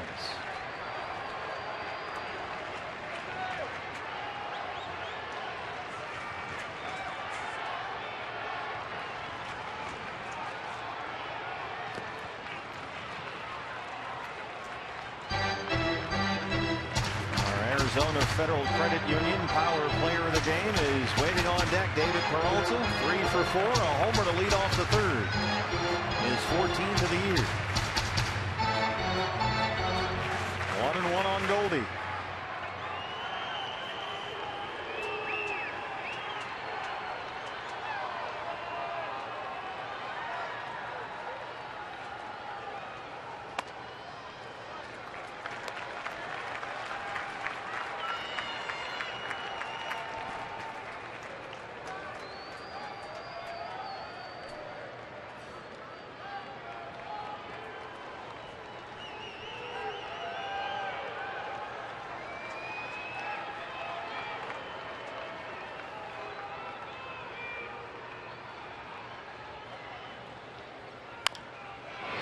Ciarte holding at first. That's fouled off. It's 2-2.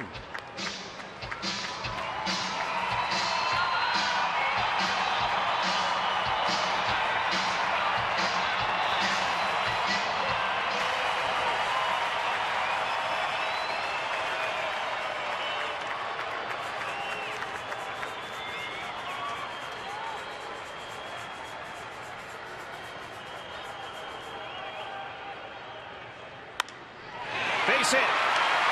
Ciarte will head for third.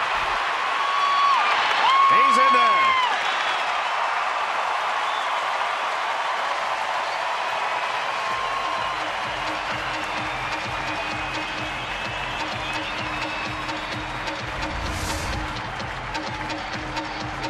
Battling in a 2-strike count there. Fights off a high fastball. Dunks it into shallow right field for a base hit. Ender Ciarte with a great read over there at first. Easily goes first to third on that base hit. And now we'll see David Peralta. Singled in the first, homered in the third, singled his last time up in the seventh. He's 3 for 4. And now back over 300 on the year. The home run is 14th. And Ciarte, the tying run at third. Goldie, the winning run at first. 1 out. Fly ball left center. Burns. Here comes Ender. And we're all tied up.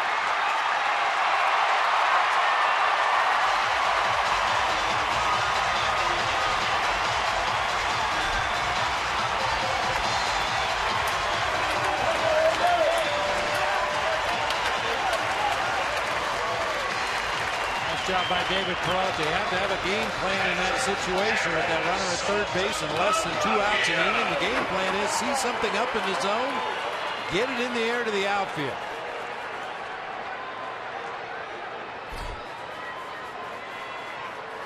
Two outs now for Salty. 0 for 4. He has struck out twice. He will switch and bat right-handed against the lefty Pomeranz.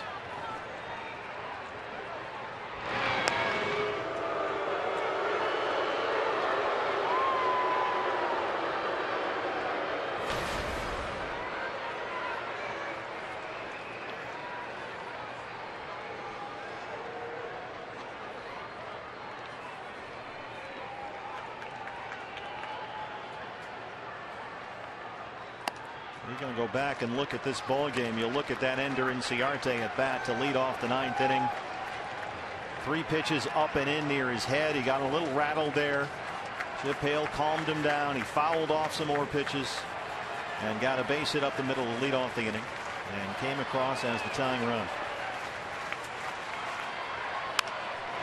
That's headed for the corner, but yanked foul. Off the third deck out there.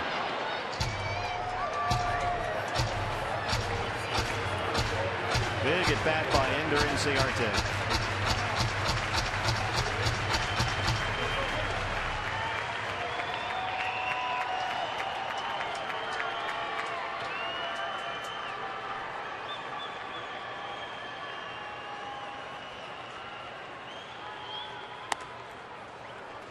Missed away, 2 balls and a strike.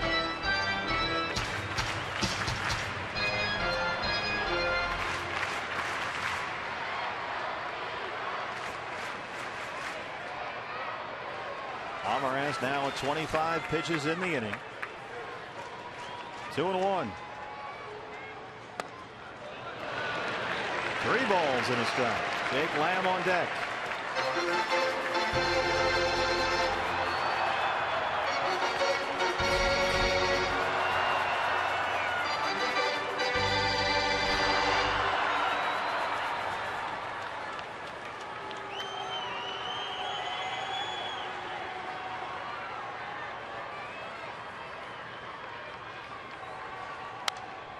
Coming at you.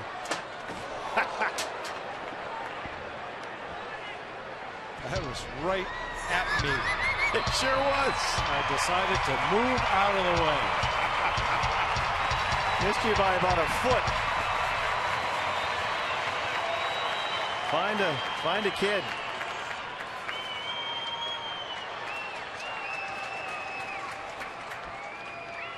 Three and 2.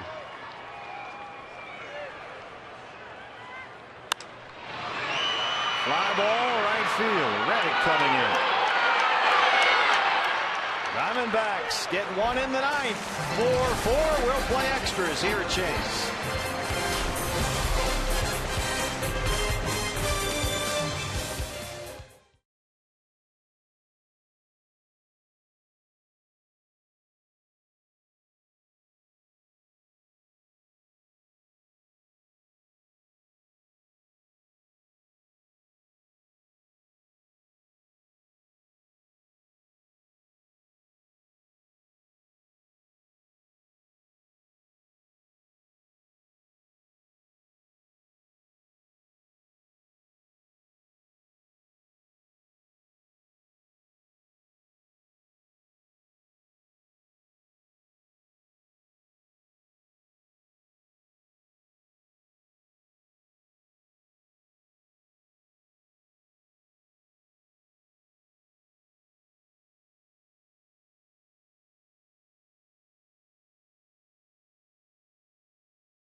Jack Link's Beef Jerky.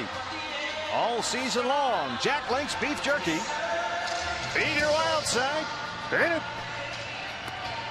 New battery for the Diamondbacks and a whole new ball game here. A's and D-backs 4-4 in the 10th. And Brad Ziegler is out there, and Wellington Castillo behind the plate. Double switch. Brad Ziegler will go into the spot previously occupied by Jared Saltalamacchia. Wellington Castillo will now hit the 9 spot in the lineup. He's due up 4th in the bottom half of the inning. See the numbers for Brad Ziegler this year. He has been a godsend. Rolling along now, save opportunity here, obviously. Castillo behind the plate, and Stephen Vogt will lead off the 10th for the A's. He has homered and singled 2 for 4.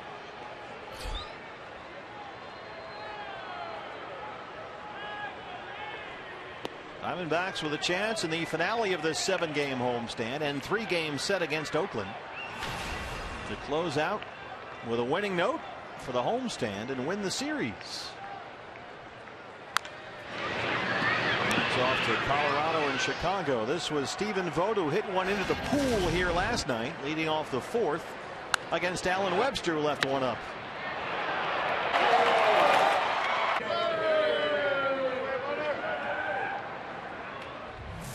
Is there one thing for Bob Melvin? These guys have battled all weekend long here. They have a lot of energy, a lot of life down there. They've had a miserable season. They're the worst team in the American League, record-wise. There's a lot of enthusiasm down there in that dugout. They've lost 12 of 17. Over 100 days in last place, but there's no quitting these guys. I think that says a lot about Bob Melvin. Absolutely. Shoots it the other way. Peralta.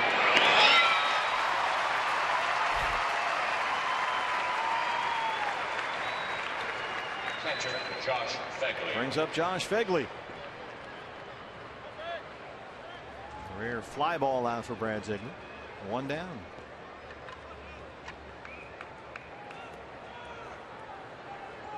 Phegley 0 for 4. He has struck out his last 2 times up. From Terre Haute, Indiana. Larry Bird country in there somewhere. Larry Bird from French Lick. Terre Haute is where Indiana State is. The Sycamores.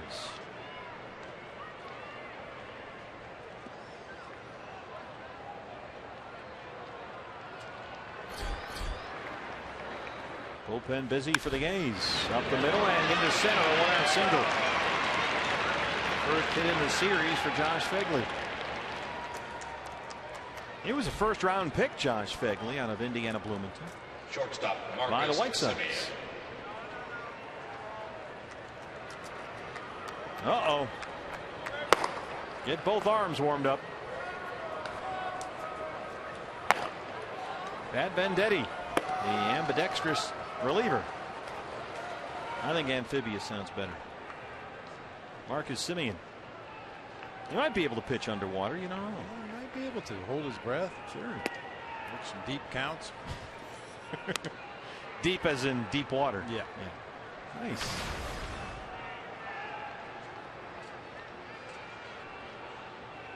Home plate area now encased in sunlight as the sun creeps through the windows and panels here at Chase Field. A big branch of sunlight out in right center right now. There it is, sweeping across the field.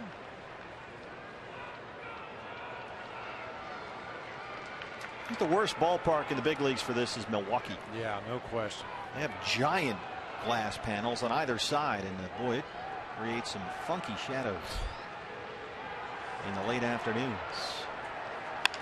That's going to roll into left. A base hit for Semien. Pair of 1-out singles against Brad Ziegler.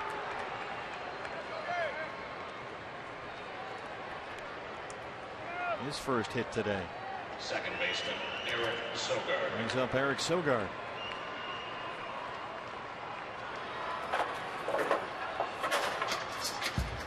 The A's Yankees behind Bob Melvin had a pretty nice run the last 3 years. You go back to 2012, they won 94 games. 2013, they won 96 and won 88 last year. Not going to reach those numbers this season. But by next year, he could have a whole new team. Well, Billy Beane pretty much assured him that if this thing didn't work this year, they were going to blow it up at the trade deadline and start over again next spring. Sogard 0 for 4.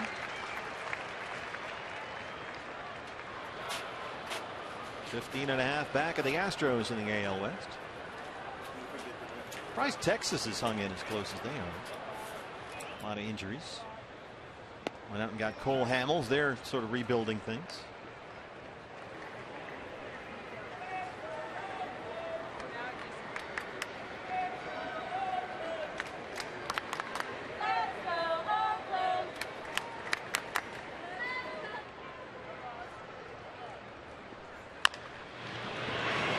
To second. Owens. Nobody's at first. Goldie very slow to get over there to the bag. He may have thought that CO might try to get one of the other runners. Look at disbelief on his skipper right there. That just a mental lapse on the part of Paul Goldschmidt right there. Just sort of stuck in quicksand over there at first. A couple steps to his right, and then, yeah, I think he thought maybe CO was going to try to get the force at second base and was slow getting back to the bag at first. Nowhere to throw the ball that time. They score that a single for Sogard, and the A's suddenly have the bases loaded with 1 out. Mike Harkey. Brad Ziegler caught spectating as well. I mean, it's easy to assume that Paul Goldschmidt's going to make every play on that right side of the field, but the pitcher's duty on any ground ball hit to the right side is to get over there and cover first.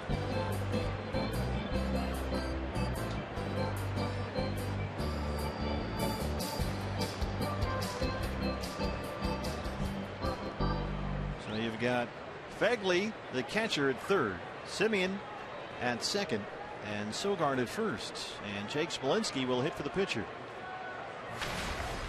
Smolinski 202 and 3 home runs. Check swing foul, 0-1.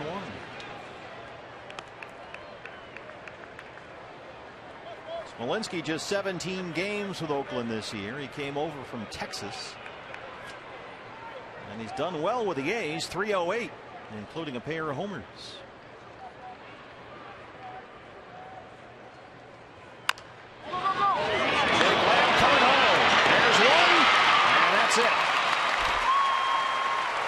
They get the force at the plate on Fegley.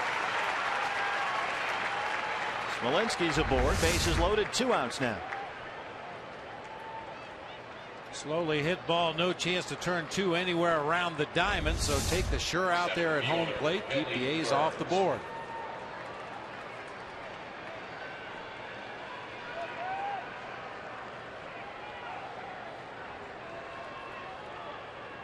Well, there's the pesky Billy Burns.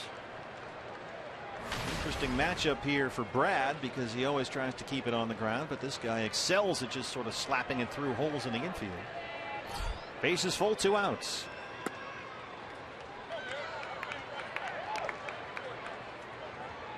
Burns has singled twice and walked. He's 2 for 4.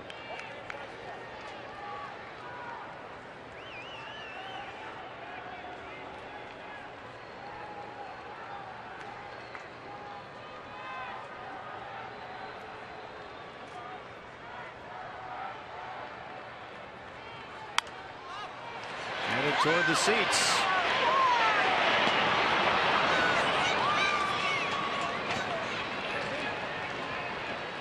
Well, Jake Lamb really had his hustle on that time. He went a long way over there to get a look at that one.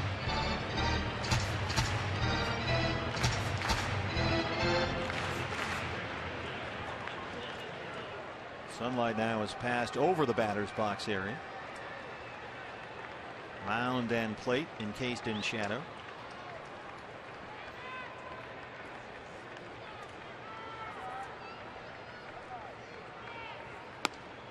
Two and 1.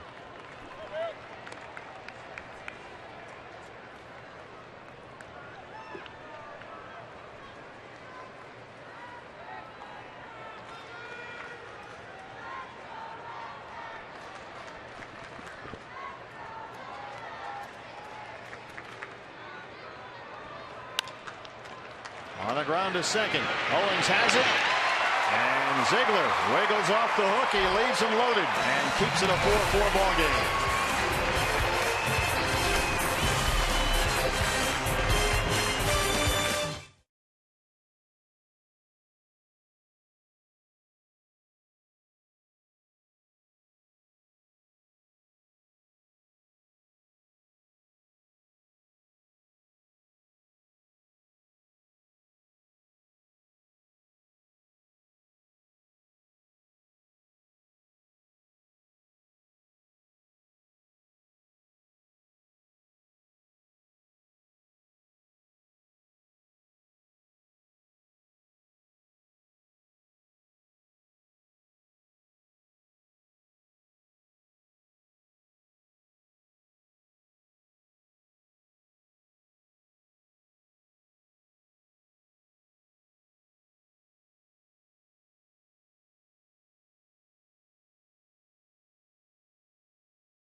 The bonus baseball. Let's take a look in the purple vault. Steve Finley on August 30th, 2001 came in to pitch a scoreless inning against the Giants. D-backs were losing that ball game 13-5. Bullpen was tattered, so Fins came in. Got a fly ball from Calvin Murray. He walked Andres Galarraga. He hit Jeff Kent with a knuckleball and then got Sean Dunston to ground into an inning-ending double play. Bottom 10, and here he is again, Pat Venditti, the two-handed pitcher. He will throw with both his right and left arms. His 13th appearance of the year. If you missed him the other night, it's a show, man. He's got a 6-finger glove that has 2 thumb holes in it, and he can just quickly switch the glove to either hand. But according to the rules, he now must make a show of it and establish to everybody which arm he's going to use. That includes the umpire, the batter, and the runners. It's pretty easy to figure out when you look at which side the batter is up there from. Yeah, basically the same thing from both sides. Not overpowering with his fastball in the mid-80s. Throws a slurvy breaking ball. Haven't seen a changeup from Venditti in his previous outing in this series. Just basically a 2-pitch guy. Jake Lamb leads it off.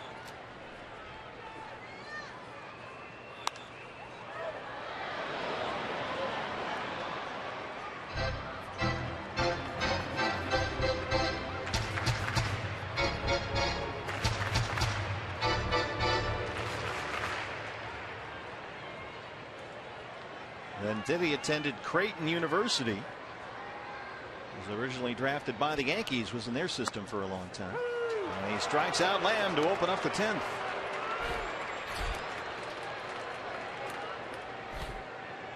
And here we go. You've got the right hand hitting Yasmani Tomas, so the glove goes on the other hand, and now he'll throw with the right arm. Yasmani Tomas.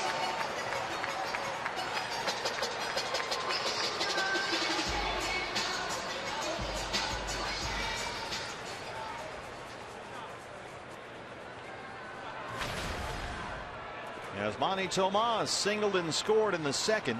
He has struck out 3 times.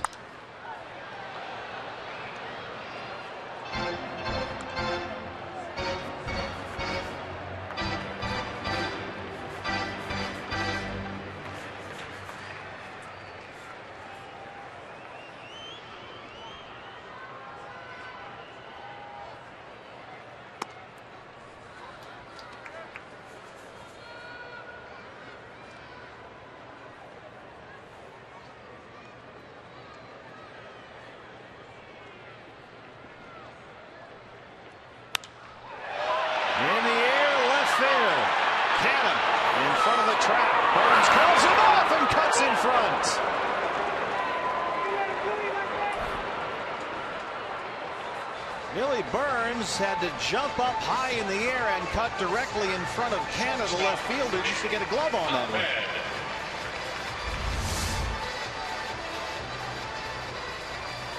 Both guys calling for it. Canada was camped underneath it as Burns comes flying into your picture with that leaping catch.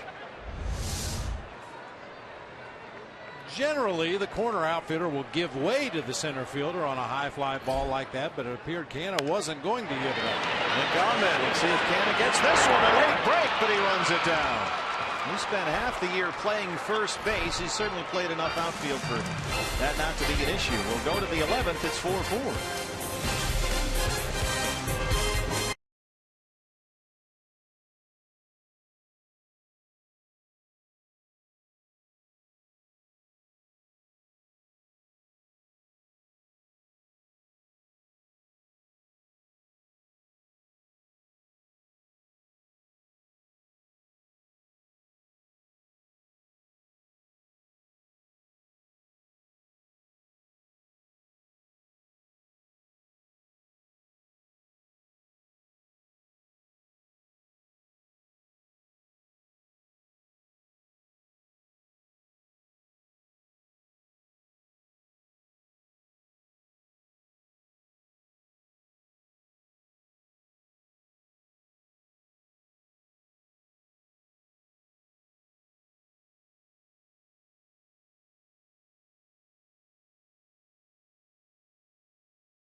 Link's beef jerky all season long. Jack Link's beef jerky.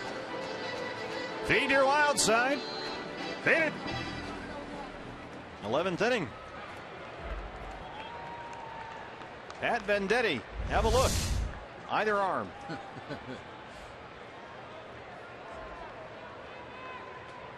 I still say he looks more natural as a left-handed thrower. That right-handed delivery just looks a little odd right at the point of release and then follow through. Canada, a high one hopper to Ahmed.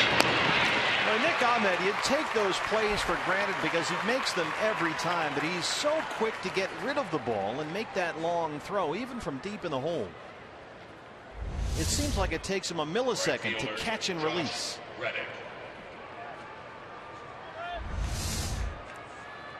It really does go overlooked. You just assume, well, he's got a strong arm. He took his time. Well, no, he didn't. He got that ball out of his glove quickly into his throwing hand, unloaded it quickly. Very accurate with his throws across the diamond. Shift is on for Josh Reddick. Got an intentional walk his last time up. He's 2 for 4. Boy, that 10th inning, a perfect example of why you like Brad Ziegler late in a ball game. 3 consecutive hits and a fielder's choice, and the A's rather didn't score a run. Right back at you.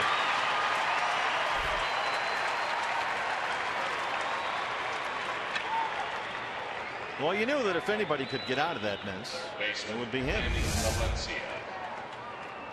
Easy comebacker right here. Brad Ziegler in good fielding position, throwing all those submarine sinkers. You know you're going to get a lot of them hit right back at you.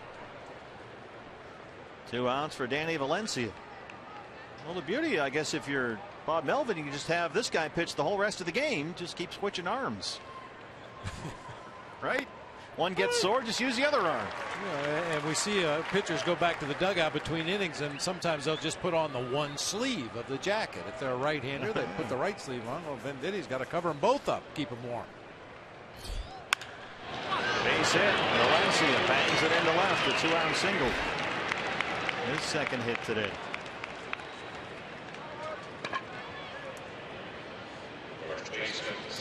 Brings up Stephen Vogt.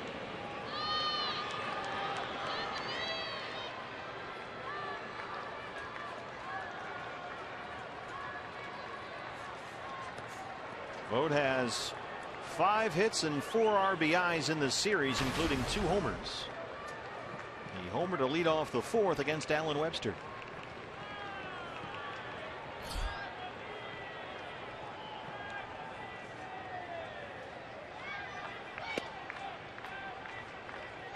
Seventh time this year that Brad Ziegler's been asked to pitch more than 1 inning out of the bullpen. The last time he did it was back on July 20th. Went an inning and 2/3 to get the save against the Marlins in that ball game, and threw 40 pitches to get through his inning and 2/3. He slaps it the other way, away from the shift. Valencia stops at second. They already had to call up a couple of fresh arms for that bullpen because they anticipate trouble in Colorado with 4 games in 3 days, and now they may have to run through that whole bullpen just to get out of here today.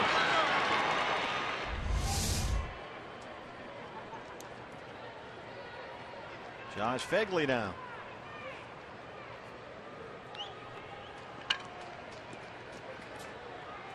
A.J. Schugel just up from AAA Reno.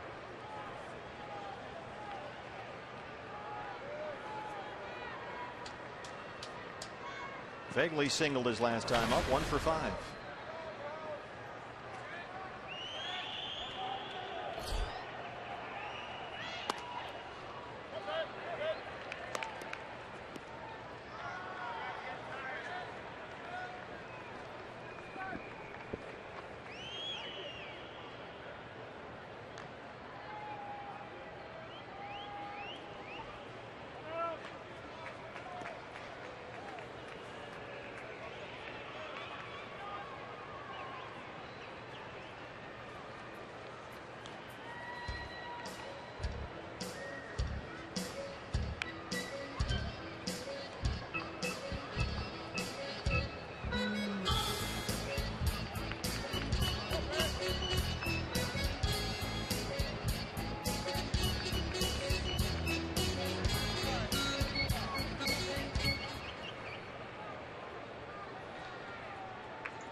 Hit him. And the A's have the bases loaded with 2 outs.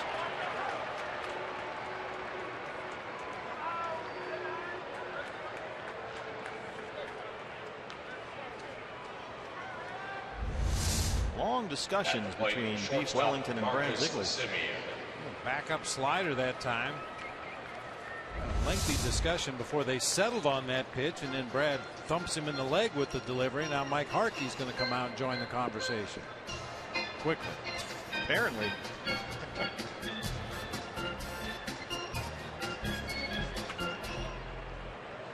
Marcus Semien now. Diamondback Live postgame show. Brandon Webb, Jody Jackson follows our ball game. Valencia, the runner, at third. Vogt at second. And Phegley at first.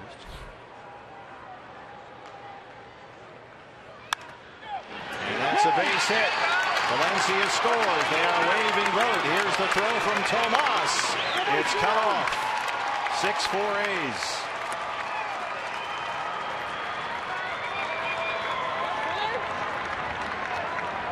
Second baseman Eric Sogard.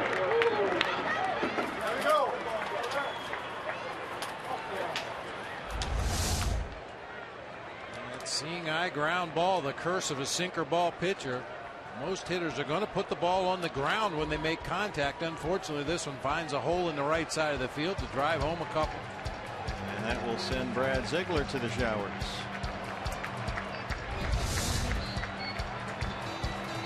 6-4 Oakland. Back after this. A.J. Schugel coming in.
on the mound here in the 11th. The 26-year-old righty appeared in one game with the D-backs back on April 12th after throwing 3 innings of relief against the Dodgers.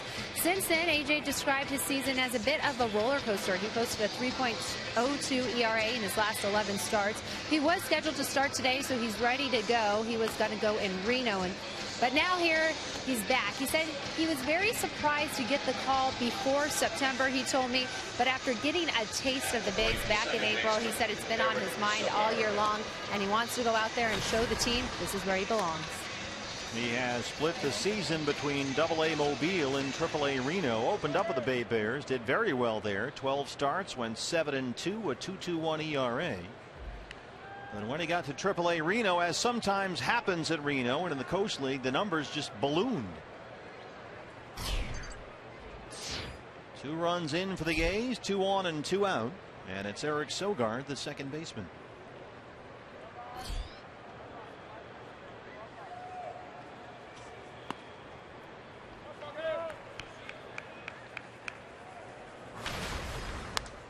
Sogard singled his last time up. He's 1 for 5. Schugel worked 77 innings at AA this year, 52 strikeouts, and that 2.21 ERA. And then in Reno, everything just kind of flipped. Went from 7-2 at Mobile to 2-7 at Reno. And the ERA with the Aces was over 10. So he has been 2 different guys this year, 2 different levels. Well, your numbers can really get blown up in that Coast League, especially if you're a guy that pitches to contact. Infields get hard and fast late in the season. The ball jumps in just about every ballpark.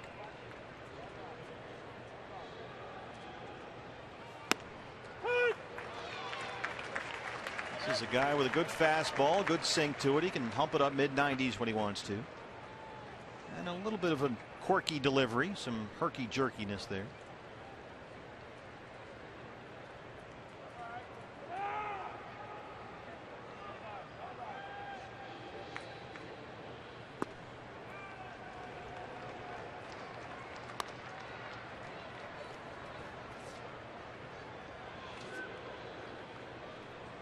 AJ pitched at Central Arizona Junior College. 25th round pick by the Angels 5 years ago. Diamondbacks got him from Anaheim along with Mark Trumbo. Ace hit. Sogard knocks it into right. They're going to wave Fegley. Here's the throw. It's not in time. 7-4 Oakland.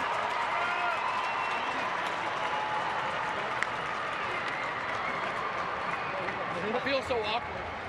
It feels so awkward. Another seeing eye ground ball finds a hole on that right side. Tomas's throw to the plate. It's not nearly in time to get Fegley that time. Sogard drives in another run.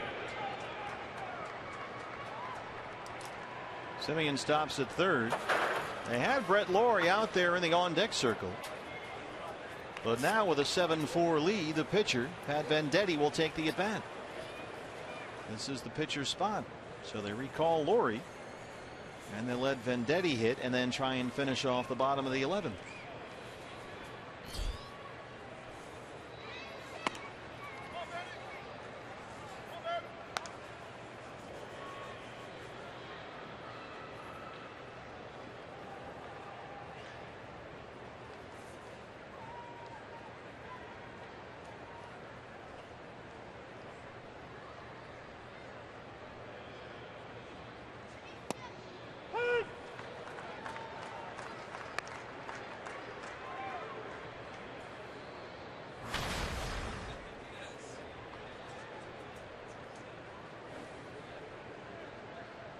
First big league plate appearance.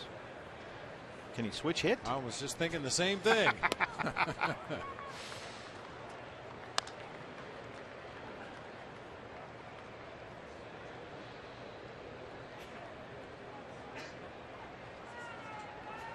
batting gloves. Probably doesn't own a pair of batting gloves. Probably doesn't own a bat.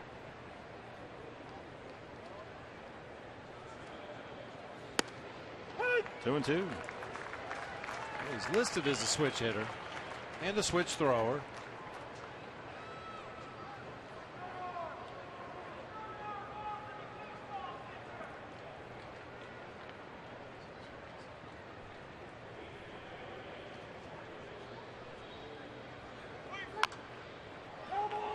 That's a foul ball. This is the second major league appearance for A.J. Schugel. Big league debut April 12th. 3 relief innings against the Dodgers here at Chase Field. Gave up 2 runs on 5 hits.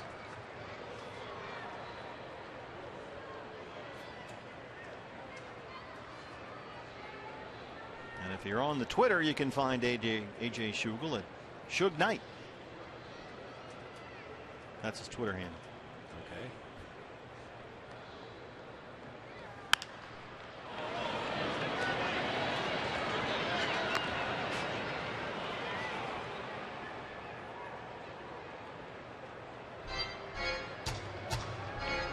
A.J. Schugel's lived quite a baseball life. His dad, Jeff, was and has been a big league scout for more than 30 years, Jeff Schugel. A.J. would often spend time traveling with his dad during the summer, going places like the Cape League, even the Dominican Republic.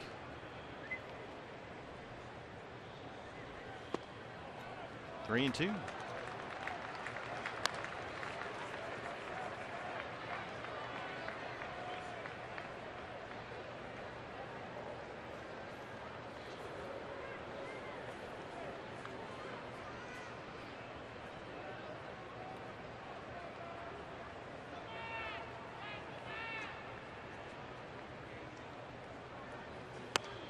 Called strike 3. He gets Venditti.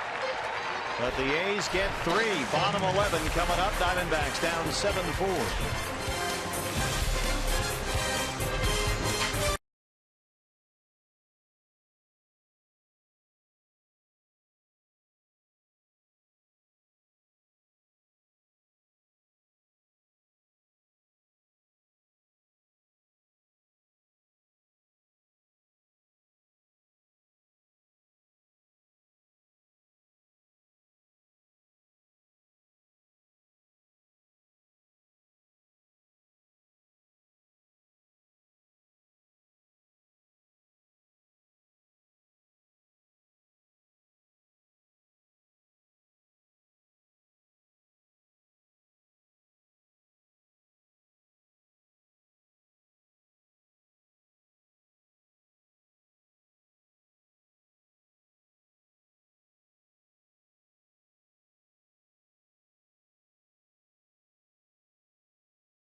During Diamondbacks Live pregame show, travel along with Derek Hall, Tony La Russa, Luis Gonzalez, and Randy Johnson on their recent trip to Japan. You can tune in at 5 o'clock for this interesting feature only on Fox Sports Arizona.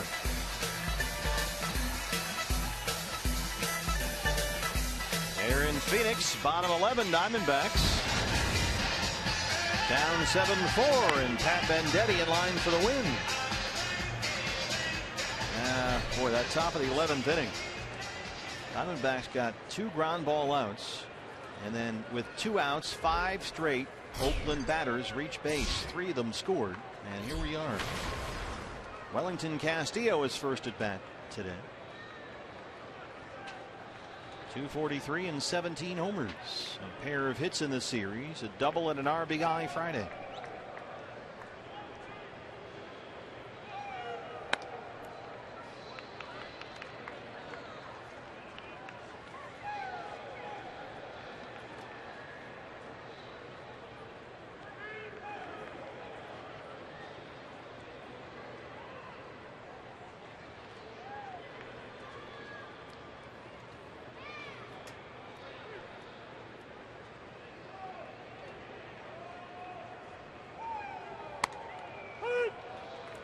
One.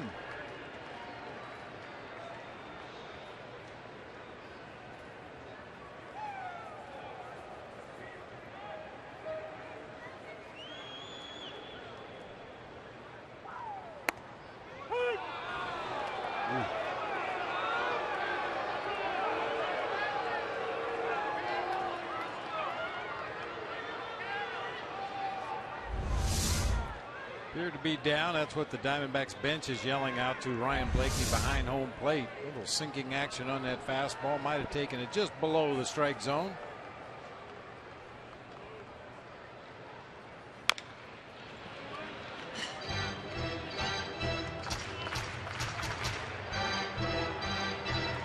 Castillo, Inciarte, Owings, 9-1-2 in the Arizona 11th. D-backs have been out hit 18-11. They trail at 7-4.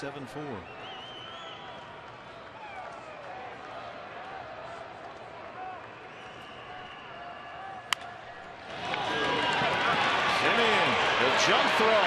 Castillo beats it out, a base hit.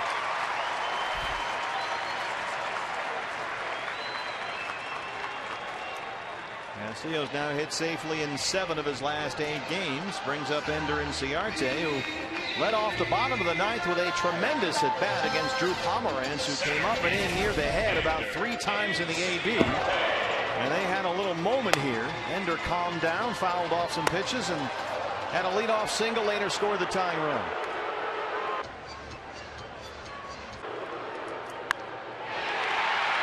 What a comeback. 3 pitches up and in under his chin. 3 other pitches that were right on the outside corner, and then he fouled off pitches until he got one he could drive right back through the box. Drive this one high in the air to right center, but playable for Berman. 1 out.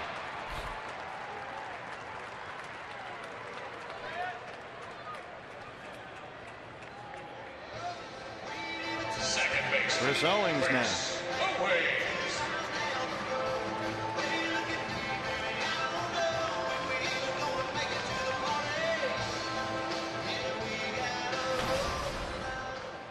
CO 2 for 5, a pair of singles. He's got an RBI. Giants have lost at home to the Cardinals. St. Louis wins that one 7-5 today. Cubs and Dodgers just underway at Dodger Stadium. Jake Arrieta for the Cubs against Alex Wood for the Dodgers.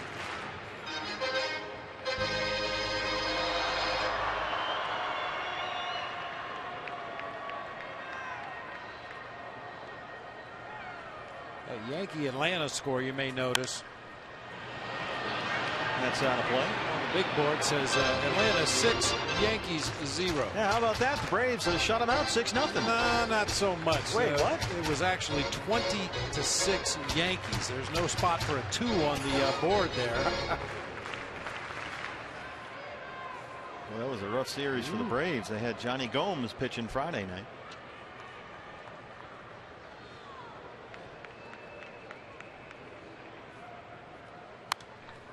A rough outing today for Brad Ziegler. Not all of it his fault. A couple of C&I singles and a non-play by Goldie at first. A career high 6 hits in a game given up by Brad today. The season high this year had been 3. The Yankees Bravo series. Braves allowed 38 runs in the 3-game series. How's your pitching, please? They get 1. They don't get 2.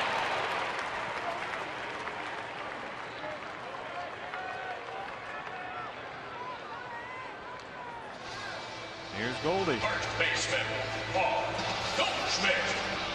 Well, the Venditti Goldschmidt matchup. This is round 2. Round 1 was decidedly in the Diamondback favor. This was Friday. 466 off the DBTV board.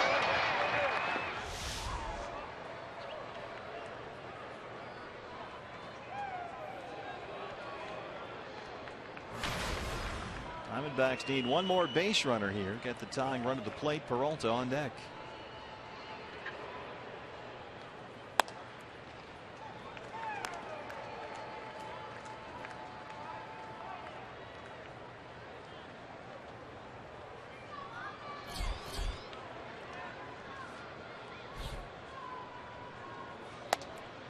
Owings will take second unopposed.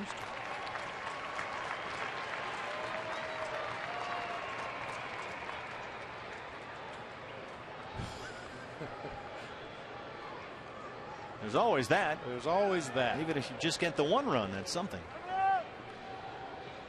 Begley wants a word with Venditti.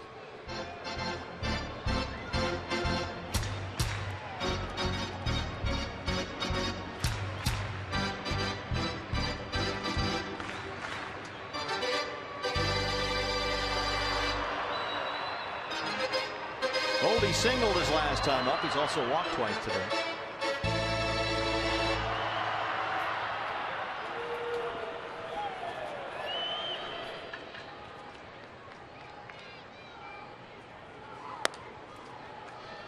Three and 0.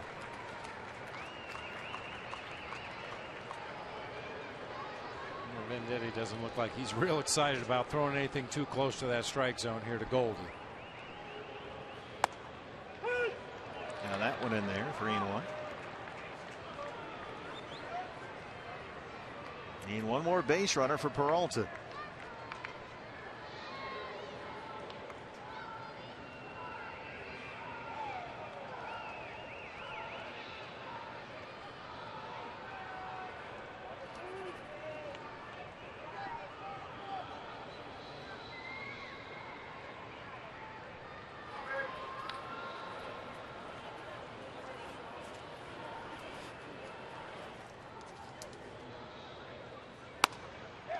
Strike 2.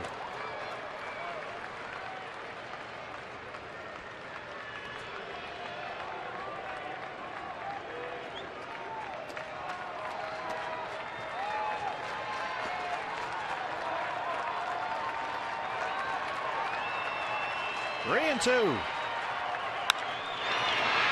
it out to right. Reddick at the track, and he runs it down. The A's win the ball game 7-4. They take the series. And the Diamondbacks drop to 63 and 67 on the year. And now head off to Colorado for 4 games in 3 days against the Rockies at Coors Field. Doubleheader on Tuesday. Hopefully the D-backs will find a way to snap out of it.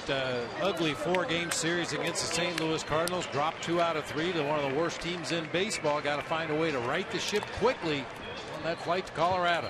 Let's quickly start Diamondback Live post-game show. Brandon Webb standing by with Jody Jackson. Jody. That's right. Brandon and I, of course, will bring you the post-game show analysis coming from Brandon, as well as Bob Brenly. Kate Longworth will have reactions from on the field and inside the clubhouse. But this one was interesting. Alan Webster, 5 innings, gave up 6 hits. And then the bullpen tonight came in 12 hits they gave up. And that's something that you don't really see from this bullpen, particularly Brad Ziegler. Right, not too much. I think they got exactly what they wanted out of Webster. Did a great job. Looking back, he did a really good job. The bullpen was kind of the tail of the game. And Ziegler, very unlike him, couldn't find the strike zone. Gave up a lot of hits and ended up giving up the game winners. So the Diamondbacks battle back to tie this game at 4 in the 9th. But the Athletics win it 7-4, putting up a 3 spot in the 11th. Here at Chase, and Diamondbacks dropped 6 of their last 7 here on this homestand. Diamondbacks Live presented by CenturyLink, your post-game show. Coming up next, stay tuned on this Sunday afternoon. Before we head out to Denver, the post-game show is up.